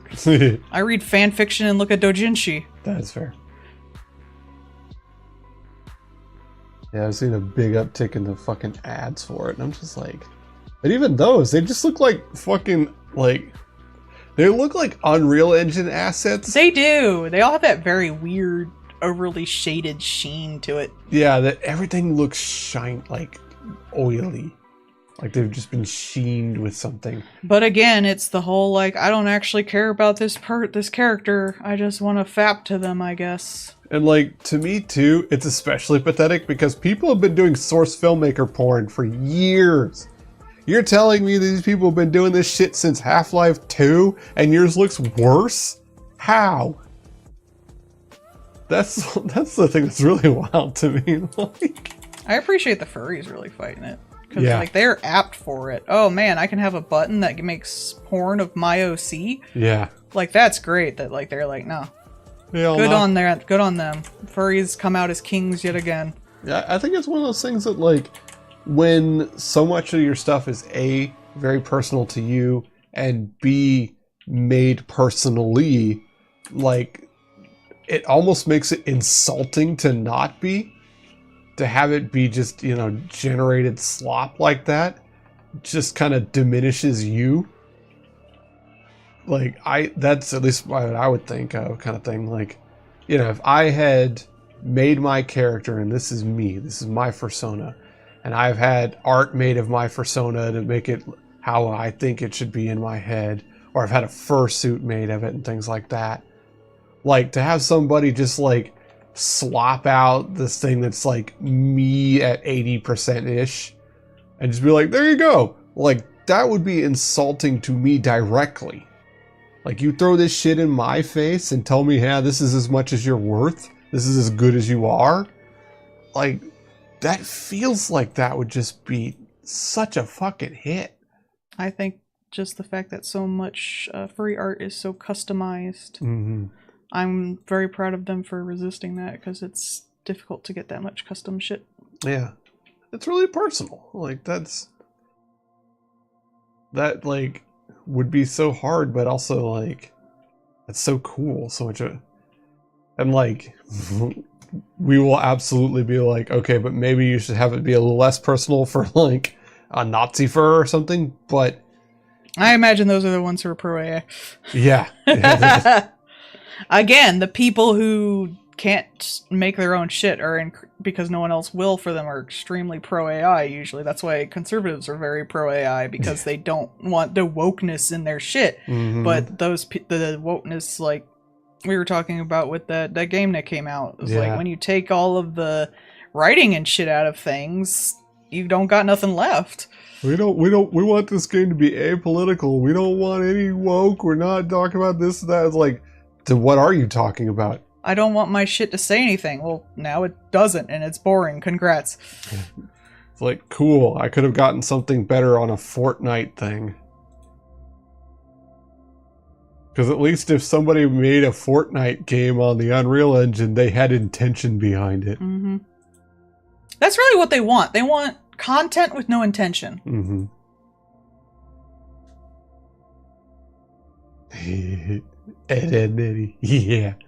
Oh god, Ed, Edd, and Eddy with AI. Ew. No, I mean, like, Ed would 100% try and push AI. Oh yeah. No contest. But it would just be he'd have people in the basement doing it. It would be Ed and Eddy in the basement fucking John. AI, I think you mean actually India. Yeah. Yeah, they'd be those ones. They would. and pushing NFTs. Like, man, he's a grifter from start to finish, but you gotta give him credit. He's always done his own grifts. He's not fucking farming that shit out. That guy put in the work for his grifts. Terribly, but still. You just don't get that kind of grifter these days. Door-to-door NFT salesman. He'd be going down the fucking cul-de-sac with crypto coins, like actual coins, trying to push them.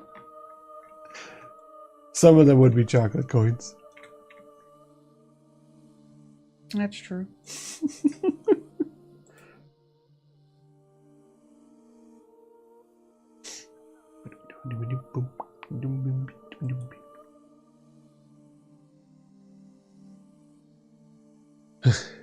Rent cardboard condos. Yeah. That's the thing too, like they put in a lot of effort in those grifts. I also like that episode where that was very artsy. They took away his line art. That was a very Looney Tunes episode. It was fun. There are many doors, head boy.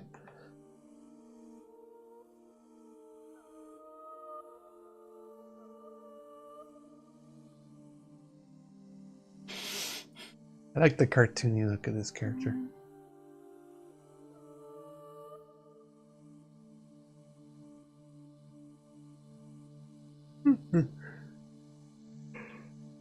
Alright, I'm a bit snoozy.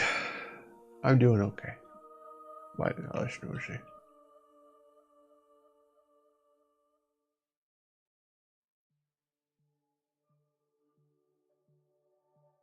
Ah, hello. Welcome to your first time here, the Gordy. That is a very cute little skelly man. Ah, spoopy. It's a spoopy cryptid, it says. Oh, thinking of spoopy things, a fisherman found an orange shark today. Oh yeah, I saw that. That was cool. Yeah, it's apparently a double mutation. Hey-o. Sleepy. Little Eepy. But yeah, it's apparently a double mutation, so it's an extremely rare shark. Because sharks don't generally have a lot of those kind of things. Sharks are very stable. They've been around for a long time. Mm-hmm. So it was just super neat. Yeah, it is an EP day. Whole world EP. Everyone take a nap. World too grumpy. Everyone take a nap. I gotta stream. This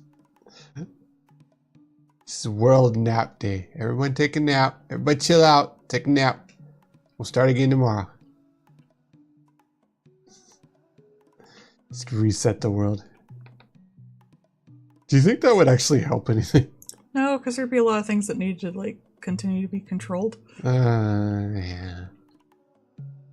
You'd probably kill a lot of people. Yeah. Sorry, probably. hun. I hate to like It disappoint probably you. would. That's always the thing with like, you know, the like, oh, this happened to the world one day, and like, okay, but like everybody in space is dead. People on trains are dead. People in planes are dead.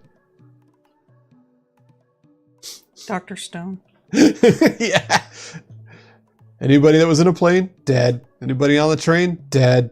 Boats, dead. Underwater, dead. The space people were there on the station for a while. Then they were dead. Oh, but they lived out their life. Yeah. So they were fine. So that works. The only ones who weren't dead. It's fine. Were it though? Yeah. And never mind the moon. Bitches love the moon.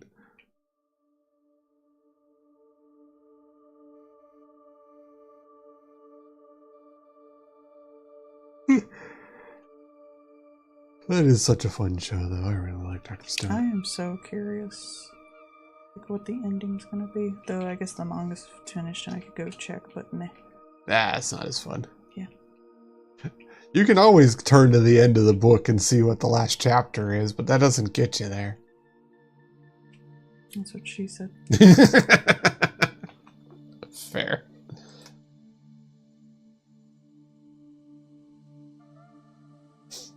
Sometimes, honestly, though, like, I've had more than a few times where the story has been really good and the ending sucked ass. Oh yeah, anime is known for that, man. They just, like, do a, perfect floor routine all the way to the end, and they go to do the landing, and they just fucking faceplant. Like, I found out there was a reason for that, more or less. It's because traditionally, Japanese story structure has its rising action and conclusion more near the middle. That's why their endings kind of peter out. Okay. That would make sense.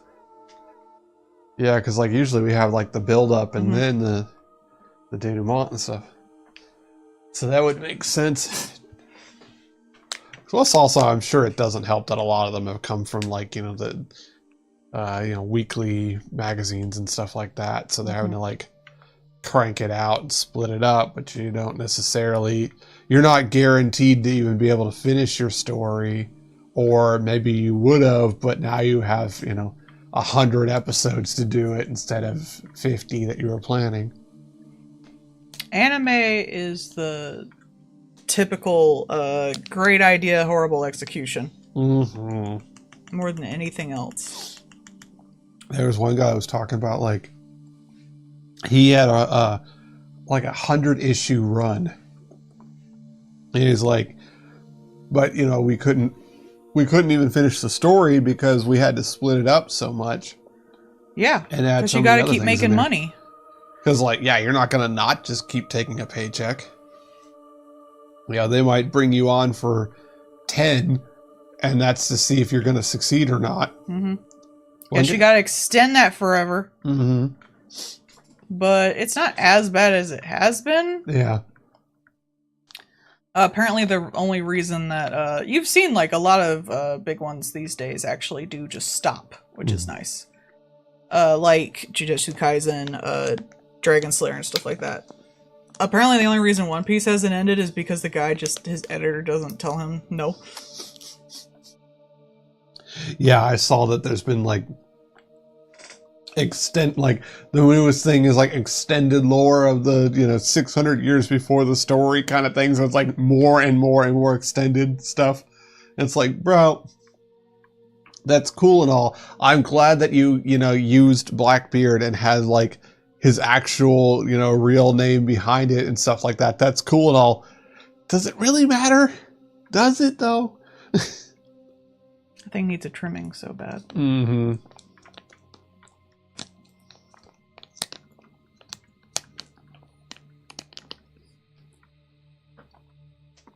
But yeah, like, one guy was talking about, like,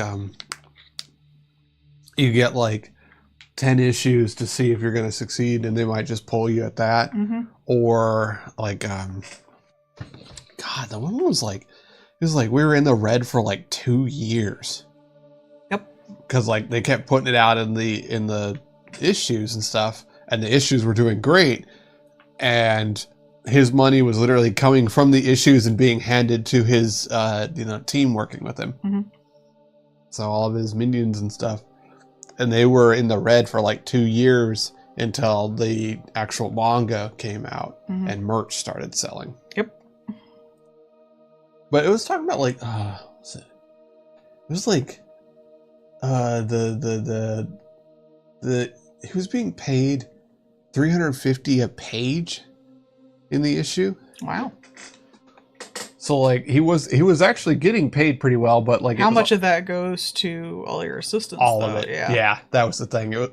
All of it was going to his assistants, which, I mean, good on him for paying his assistants, but also, like, that meant that he was just fucking chewing money for a bit. Mm-hmm. It happens. That, at least, like I said, at least his assistants were being paid and everything. Mm-hmm. But they're, because of how their whole thing is set up. The assistants are usually, the editor usually gets the assistants, unless they, like, ask for someone specifically. They're not necessarily controlled by the mangaka or given to them because the mangaka chose them. They might ask for them, but Yeah. Usually assistants ask to work with a specific person, or they just are put where needed. So that's not necessarily something they have control over. And apparently, you know, because of those who've come before and a bunch of other stuff in the industry, like the amount and speed that they have to crank out are pretty wild. It's all Tezuka's fault. Yeah. He's also apparently the reason anime is the way it is too.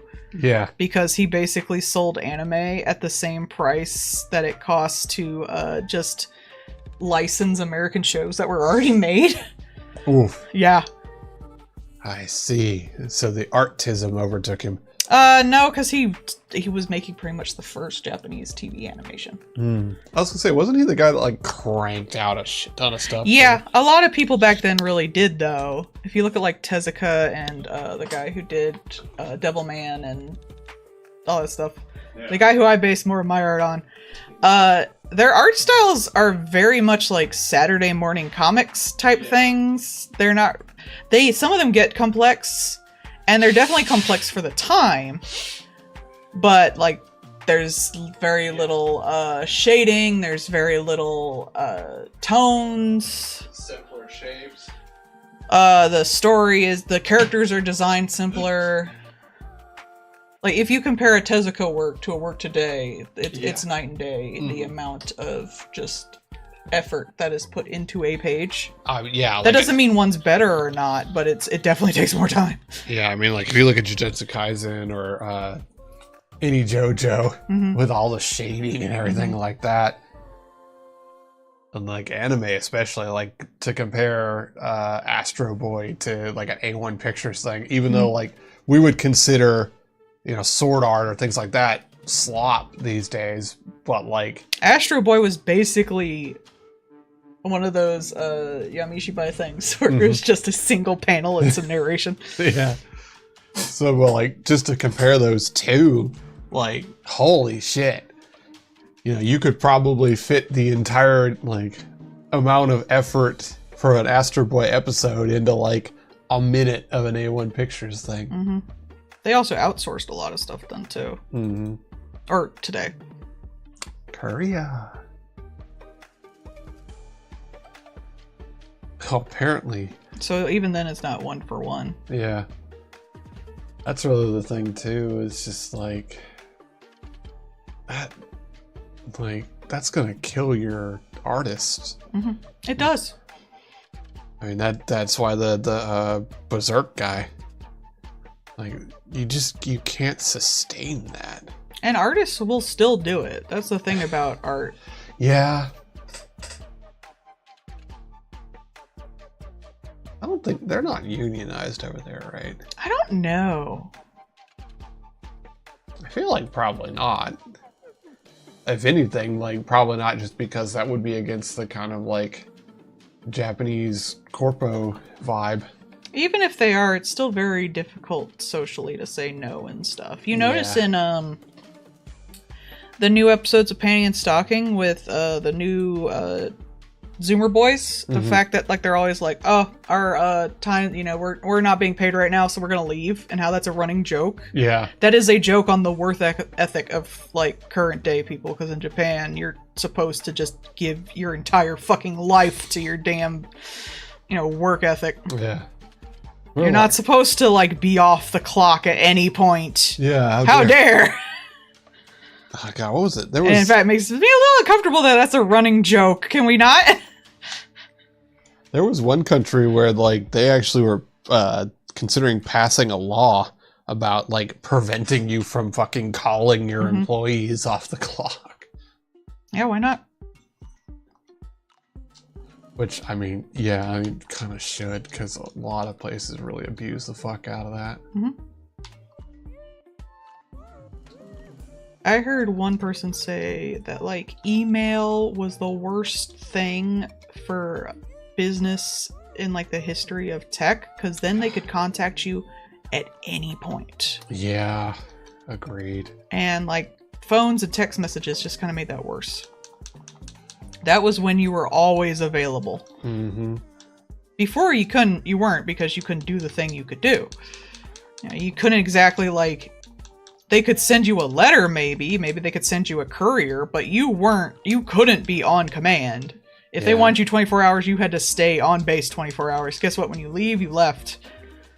And like, and for some jobs, you couldn't even do the work if you were at home. Mm-hmm. Now with like tech and the work from home culture, as good as like, there are definitely good points to work at home. There's also bad points. That's one of the ones that like you have to set hard boundaries because they will absolutely be like, well, now you can do work whenever we need you. No. I'm Get on the those clock like or ones not. where like you gotta waggle your fucking mouse. Oh yeah, that shit. Or keep your webcam on 24 hours. No.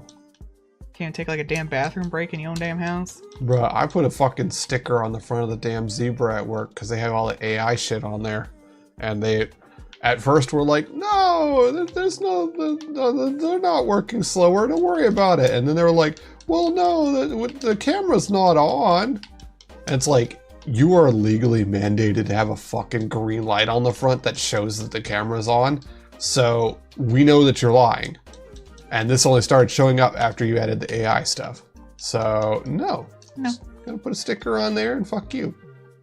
Not damaging the device. You can't do anything about it. It's gonna be in your pocket most of the day anyway, so who cares? Yeah. It's just so fucking pointless, and it has objectively made the damn things run way worse. But you know, they probably got a deal from some shill over it. They gotta justify using it. Mm-hmm. That's the thing. Most of this stuff is like people paid for the AI and now they have to justify using it because they paid money for it. If I don't put it into everything and force people to use it, how will we know that it's good? We gotta put it on Chrome. That's it. Like, as people have pointed out, if it's so good, you wouldn't have to force people. Yes.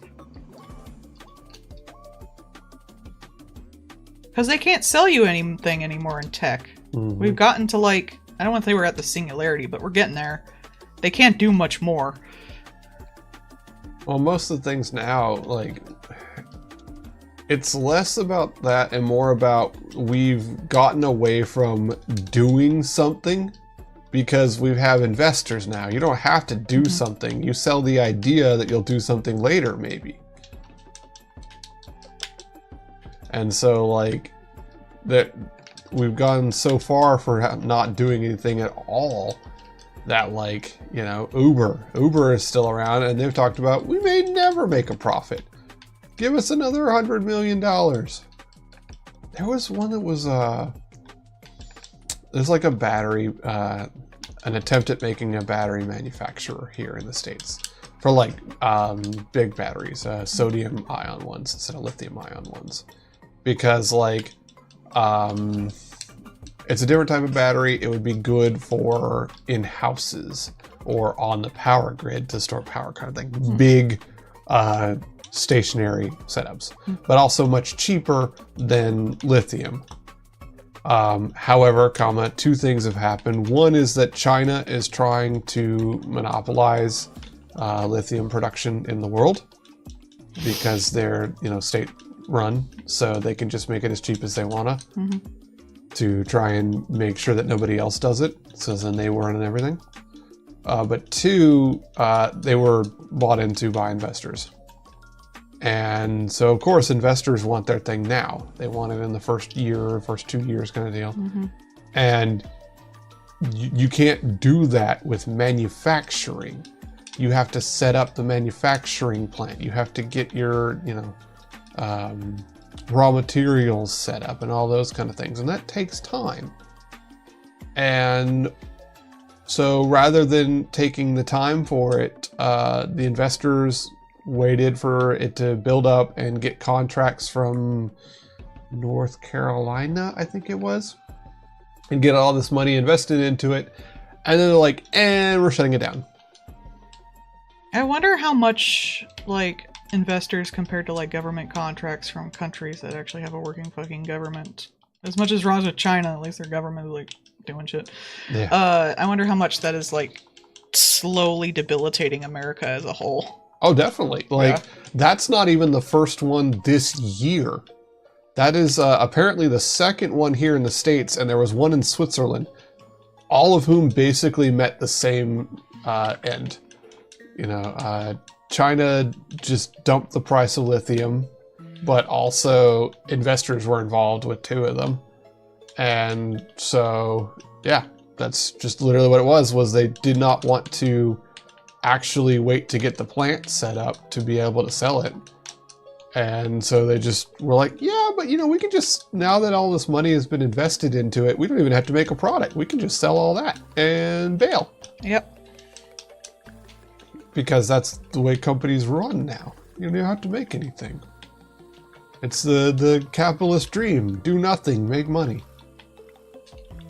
But like, in that case, you know, those sodium batteries would have been really good to have. You would have made more money. Yeah.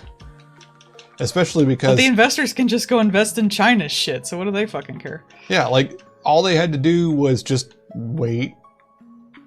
It already had contracts lined up, had everything else lined up. Just wait. That's just money that you just let sit there, and then you make infinite growth money. Because it would have been the first on the scene and everything else. They talk about like, oh, you darn millennials and Zoomers, you're the iPad generation, you got no patience, blah, blah, blah. What about that? That was literally just, you could have infinite money. All you have to do is just wait a little bit. By patience, they mean sitting down and being a fucking worker drone. Mm-hmm. Be quiet, do nothing. No, do what we say. Got time to lean, you got time to clean. No, I do not. You know what I got time for routine, because that's what we do here. Routine makes things better.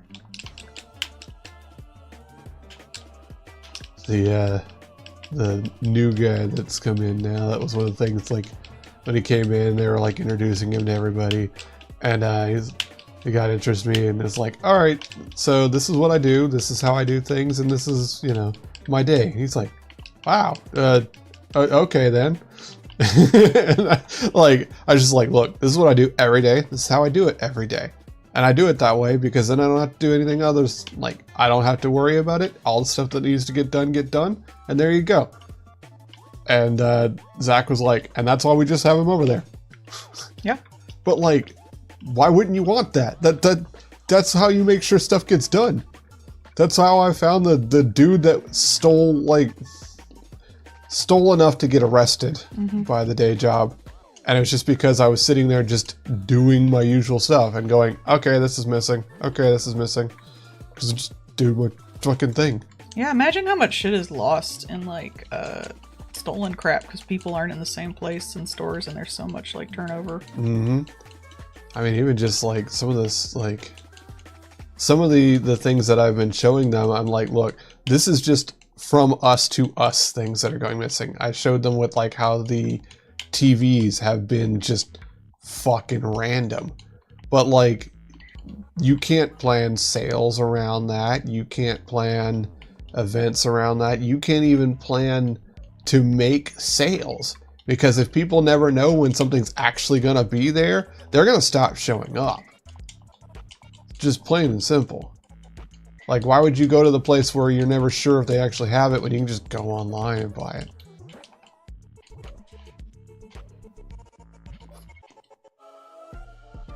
And like, you know, that's one reason why we now have a pretty large amount of gals coming in buying K-pop stuff. Because that's you keep finding it? Because I organize it. Yeah. Like this newest one that came out, I was like, as soon as the first people started coming in, I'm like, okay, I do not know the names of any of these people, and I'm not gonna look. I'm not gonna lie. I don't know their names. I will happily go and find your Blorbo. These are the colors of the different ones. Which one of the wet cats is the one you want? And then it's like, oh, I want the green one. Okay, be right back. And that worked great. And now they all come in. And And it's like, because I sit here, I get our fucking supplies, I find your Blorbo, and you know what? Some of the older ones, since I've been doing my job and been putting things into the back like they're supposed to be and doing that kind of stuff, you can come in and get those. And you can find stuff that you can't find anywhere else. And all that is just basic organizing.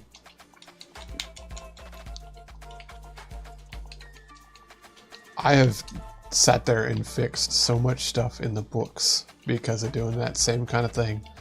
And because I just don't want to deal with things, I have set them up a specific way.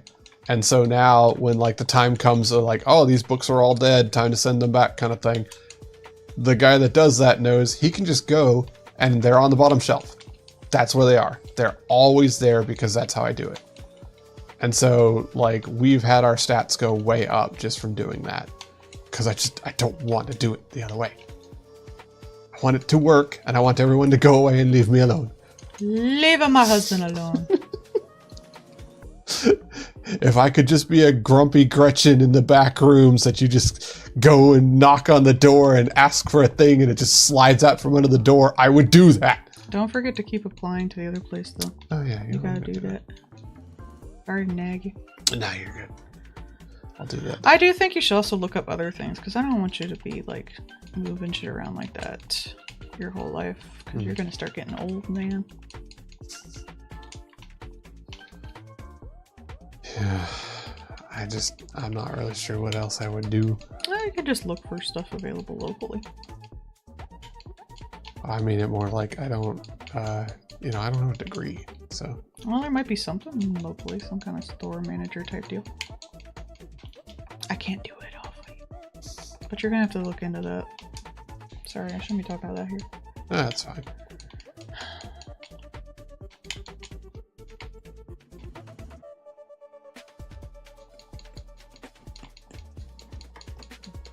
I do not wish my husband to be working in the mines forever.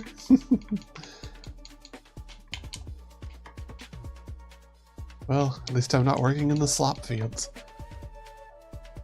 I feel bad for someone that like that one guy where just like the CEO of that game company is like, we definitely need to do AI stuff. Like, I feel bad for anybody working under him because A, they're going to get associated with that shit. And B, like, when sales bomb because no one wants the AI slop, they're going to blame it on the workers. They're going to blame it on the, the writers or the artists and things like that. They had nothing to do with it. Mm-hmm. It's all the, chuckle fucks like that who have seagulled their way through things or just aggressively unmake any work that they would be doing. Like, that's not their fault. And, even some of the stuff like the, what's it called? Institutionalized knowledge. Mm-hmm. Where, like, your employees don't know how to do shit anymore because none of them have worked on it. There's like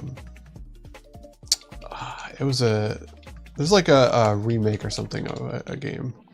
And one of the things they talked about is like, look, we 100% do not have any of this stuff anymore, right? Because obviously it's been a while. But like, basically, the first thing they did was they went to emulator people. They got the emulator of their own game to use to work on the new stuff. Because like those were the only people around that even had any of that stuff to look at.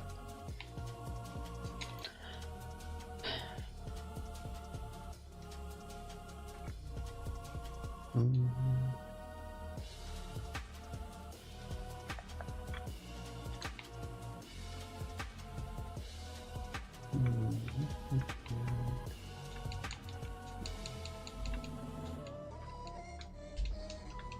I saw some stuff talking about the that vampire game. They might be backing off on trying to sell two of the clans at launch as DLC. Because that was pretty shitty. Because like to literally be just taking parts of the game. Some stuff like, oh yeah, it's the whatever PlayStation exclusive level, but it's just like a little stage or something, right? Like, they, for the most part, a lot of them have learned their lesson about doing some of that kind of shit. After that one Assassin's Creed game where you could get like the sword, and like it was just one of the best weapons in the game, and you'd only get it from buying from one place. They don't usually do that level of stupid anymore, but with that, like keeping 2 different clans at launch, so you literally have just taken, you know, a third of the game away. That's shitty.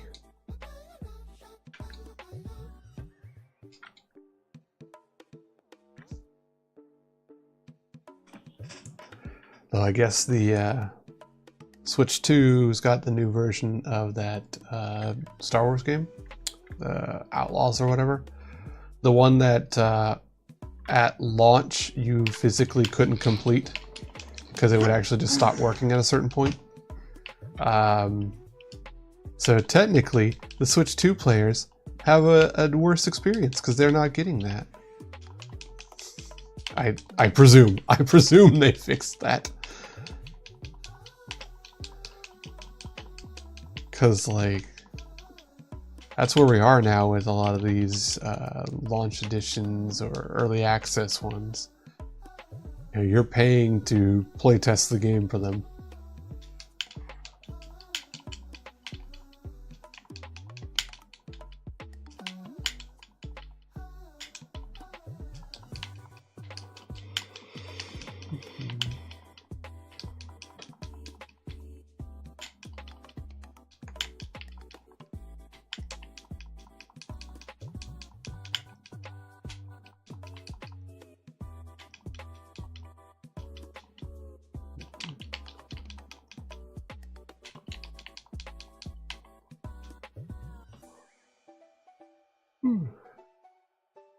It's God,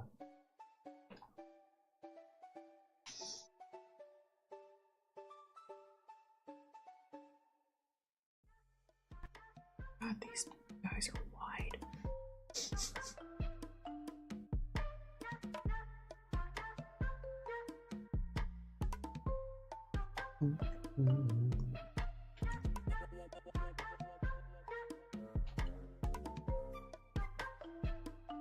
Door frame.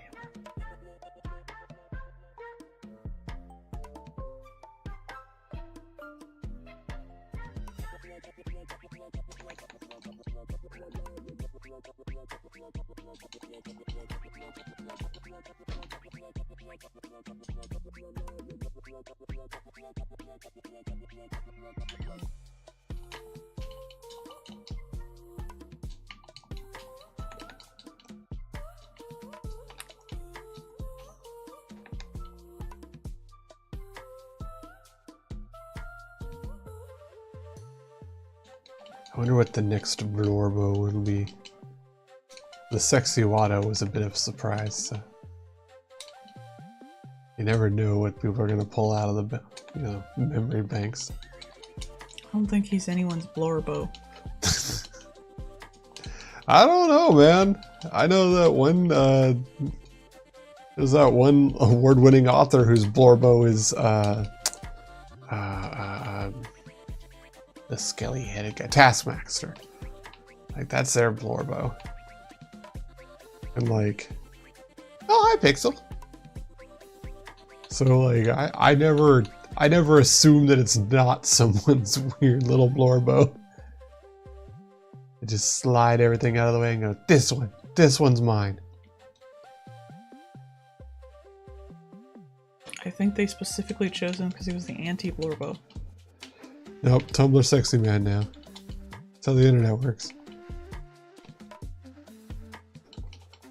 Also, like, I've seen a lot of people who love that kind of, like, just schizoid. Just unironically love it, just disaster man.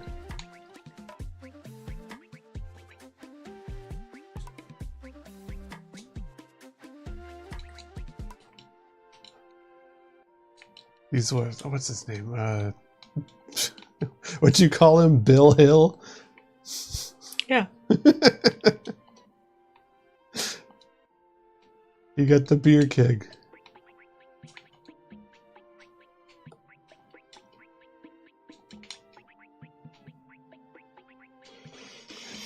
I should cosplay as Hank. I was gonna say I should cosplay as Hank Hill, but what would that even be? It'd just be me in a white beard and jeans. I'd shave. I'd have to shave, and I'd have to actually have jeans. I'll be Peggy for you. You would be a different kind of Peggy. Rude. I could have a pixie cut. You could. I'd really just grow my hair out. I don't know, man. Would you wear mom jeans? It's just shorts, man. I'd be more concerned about tucking them into my pants.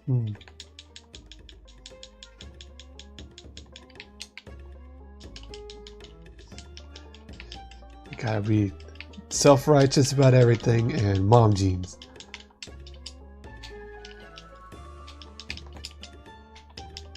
Apparently she's a lot chiller in the remake, so that's good. It's old.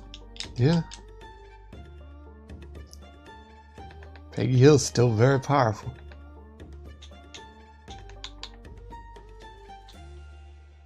No, obviously we gotta be Bobby and his new girlfriend. Yee. Bobby with his, what is it? It's like a fusion cuisine place, but it's like German and Chinese or something. I don't know. What was it?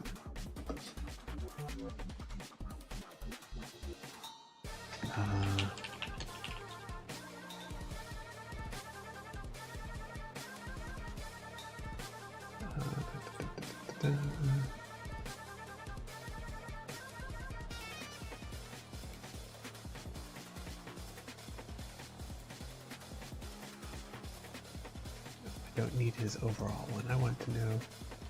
There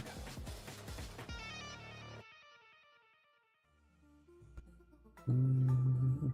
German Asian fusion. There we go. Sure, why not? We've got noodles in our Asian food. It's schnitzel. I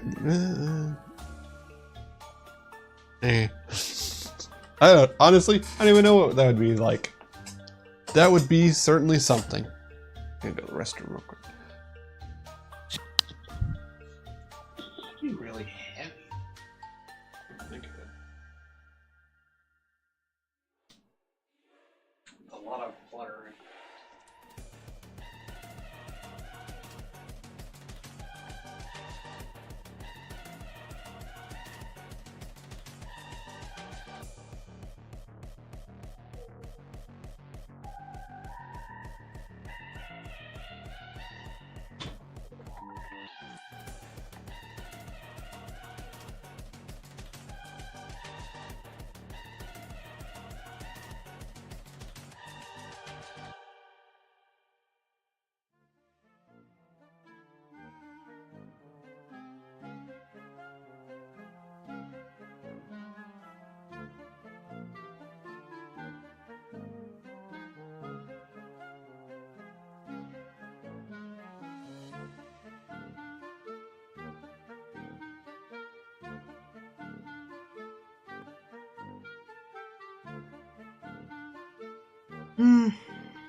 Do you? I do. I've said it once and I'll say it again. I do.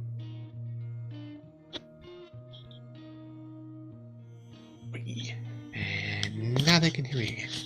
Hello, chat. It's me, the little puppet man. Little puppet man who lives in my brain. Yeah. I was never real at all, chat. I was just Melody protecting her voice. We got a voice changer like that pirate guy who totally had a second puberty.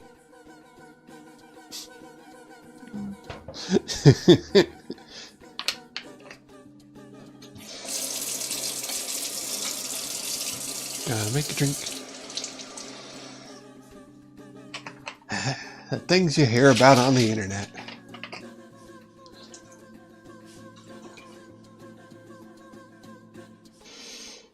I don't know. I guess part of the thing, like, I watch certain streamers or certain YouTubers because I find them funny or interesting, or like they talk about topics that I like, kind of thing. I've never really followed one because of like personality cult, I guess. Like, that doesn't really do anything for me. So like, if they're not, you know, if they're not providing the subject matter I'm interested in, or in a style that is good, or like they're informative, like H-Bomber guy, I don't care enough. What does the Panda Man bring to the table? Reasonably funny. Actually good at video games. So he's solid enough at video games and reasonably funny. And he plays a lot of games and shows them in a good way for whether or not I'll like the game, basically. Plus, there are a bunch of games that he plays that I'm interested in, but not interested in playing, as how I'd put it. I would probably not play Darkest Dungeon 1. But he showcased Darkest Dungeon in all of the ways that it was cool and interesting, kind of thing. Like, if it was the kind of game that you would like, you would know from watching him play it. I have no interest in getting RimWorld, and I learned that from watching him play it. It was still fun and interesting to watch, but it showed me very clearly this is not a game for me. Because he's not just like bouncing off of something or being like, oh, look at the cool graphics or stuff like that. It's like, this is how this works. This is why this is interesting. Don't you, like, if you wanted to play Borderlands, are you willing to sit down and grind this boss for an hour to get the thing from it that you need? No? Then don't get it. Like that kind of stuff.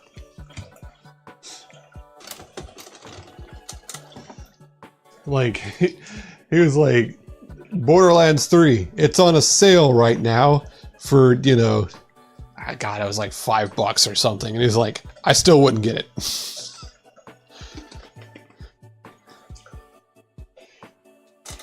Nothing much to do. Just drawing.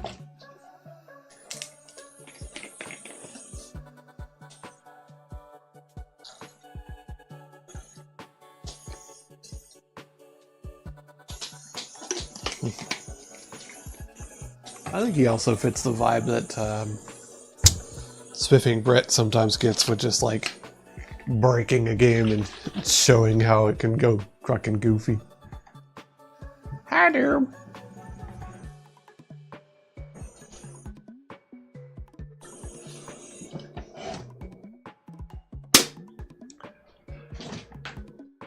Oh, that's good. I thought I had it, but apparently I didn't.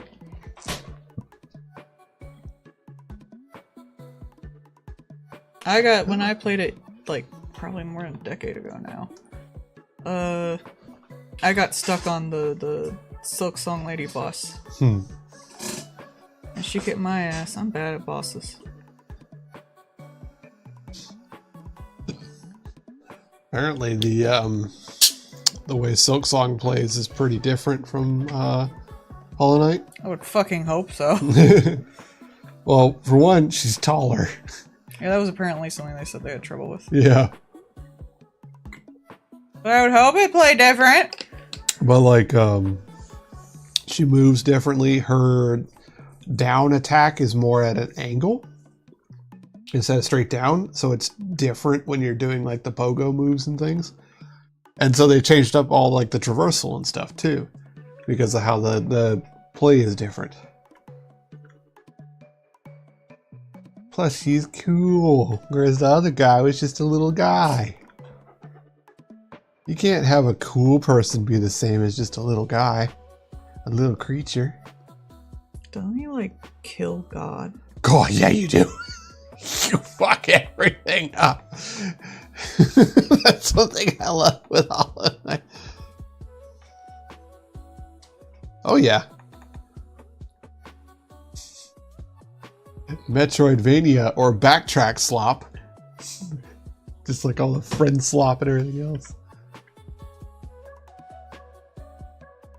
I like the aesthetics somewhat, but it doesn't really interest me. Yeah. I don't honestly think I'm good enough at action platformers to play that. I'm not good enough at bosses. I'm fine at platformers. Yeah. I played through all of 9 Souls. True. I'm just bad at bosses. Pussy out and I get frustrated. Yeah. I double think everything. I'm really bad at bosses. Stress me out, man. That's fair. Did it have the same kind of stuff as like 9 Souls had, where you could like adjust things? Oh, well that's cool, I guess. They didn't have that in the original, I don't think. I was asking if they did. Oh, no. Oh, okay. I have no fucking clue. I haven't played it in years. I honestly like that they put that in there because, like, that shows that you want people to experience the thing you've made. God forbid. I know, right? But 9 Souls also has, like, a gorgeous aesthetic and a wonderful story. Whereas, like, Hollow Knight's got a little bit of it sprinkled in there, but it's really more... People don't like it for the story. They like it because... The gameplay, yeah. Yeah, gameplay. Which, there aren't very many games that I like specifically just for their gameplay. At least not any that would be, like, my favorite. Yeah. That is an entirely different thing in my book. I will play shitty games that have terrible gameplay because I like their story or aesthetic, but I will not play games with great gameplay if they have crap story or aesthetic. I really don't care. Yeah. That was just like Dead Space 3. Like, they phoned it in so much on the story. It's like, you don't got much else going for you. Yeah, it's like the gameplay it's fine. It was good enough, but like the story was what was keeping it going. And when you phone in the story, and all you've got is okay and desperately trying to have it be co-op, which I didn't want to play it co-op. It's a single-player horror game. I didn't want to do the microtransactions, which undermine the tension of being in a single-player horror game. So all that added up to just a not fun game. Like, what's your point then? Why are you even here? To suffer.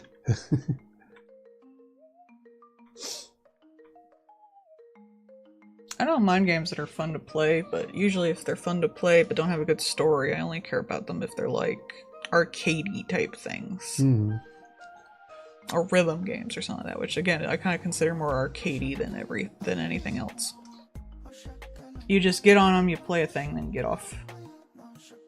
I'm about to say Picayune Dreams, but I actually like the plot of Picayune Dreams. I guess it'd be like Hollow Cure. Yeah, it's funny, like, Phantom Pain, the Metal Gear Solid game. Like, it did have a really good plot, too, but Too much of it. Not all of it, but there was only like a third of the game, or a third of the plot, I should say.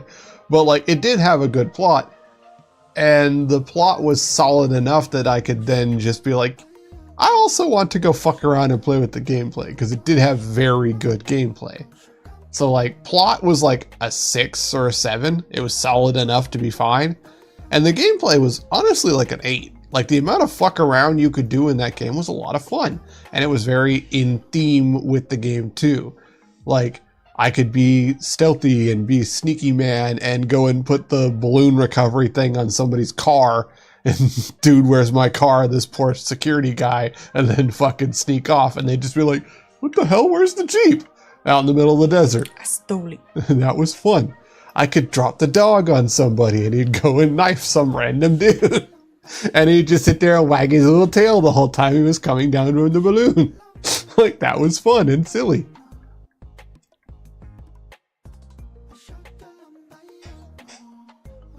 I think it was the PlayStation that was, for a brief glitchy moment, demilitarized, no nukes. I don't know if that's on PC. Phantom Beam? I think so. I have no fucking clue. I think it was on everything. But I know that one of the systems had a glitch, and so for a brief time it had no nukes. Because that was part of the, like... yeah, it's on PC. Okay. That was part of, like, essentially the end game. It was the multiplayer that you could do. Mm-hmm. And I think it was PlayStation that had a brief time where it glitched out, and so nobody had nukes. And that was like the end game, is you're trying to like steal all the nukes and you could destroy them. And I thought the end game, like that one was a thing that was supposed to trigger when like everyone turned off their nukes. Yeah, you could also destroy them. Okay. So like you could have a situation where nobody had nukes anymore. That was the goal. But obviously like you could make nukes. And so it'd be cool if everybody had no nukes. But it was pretty much guaranteed to never happen. And it only happened because of a glitch anyways.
Alright, this is the last one. Woo!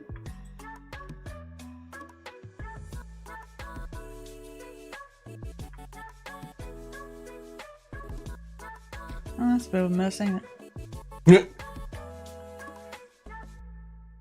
And none of them are the same sizes. They're fairly consistent this time, actually. Just Narosa with her tall ass bitch. Hey. That's Narosa's fault.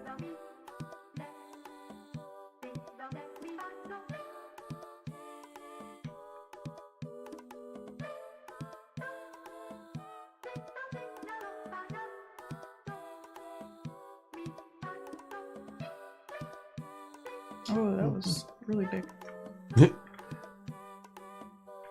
Zoom.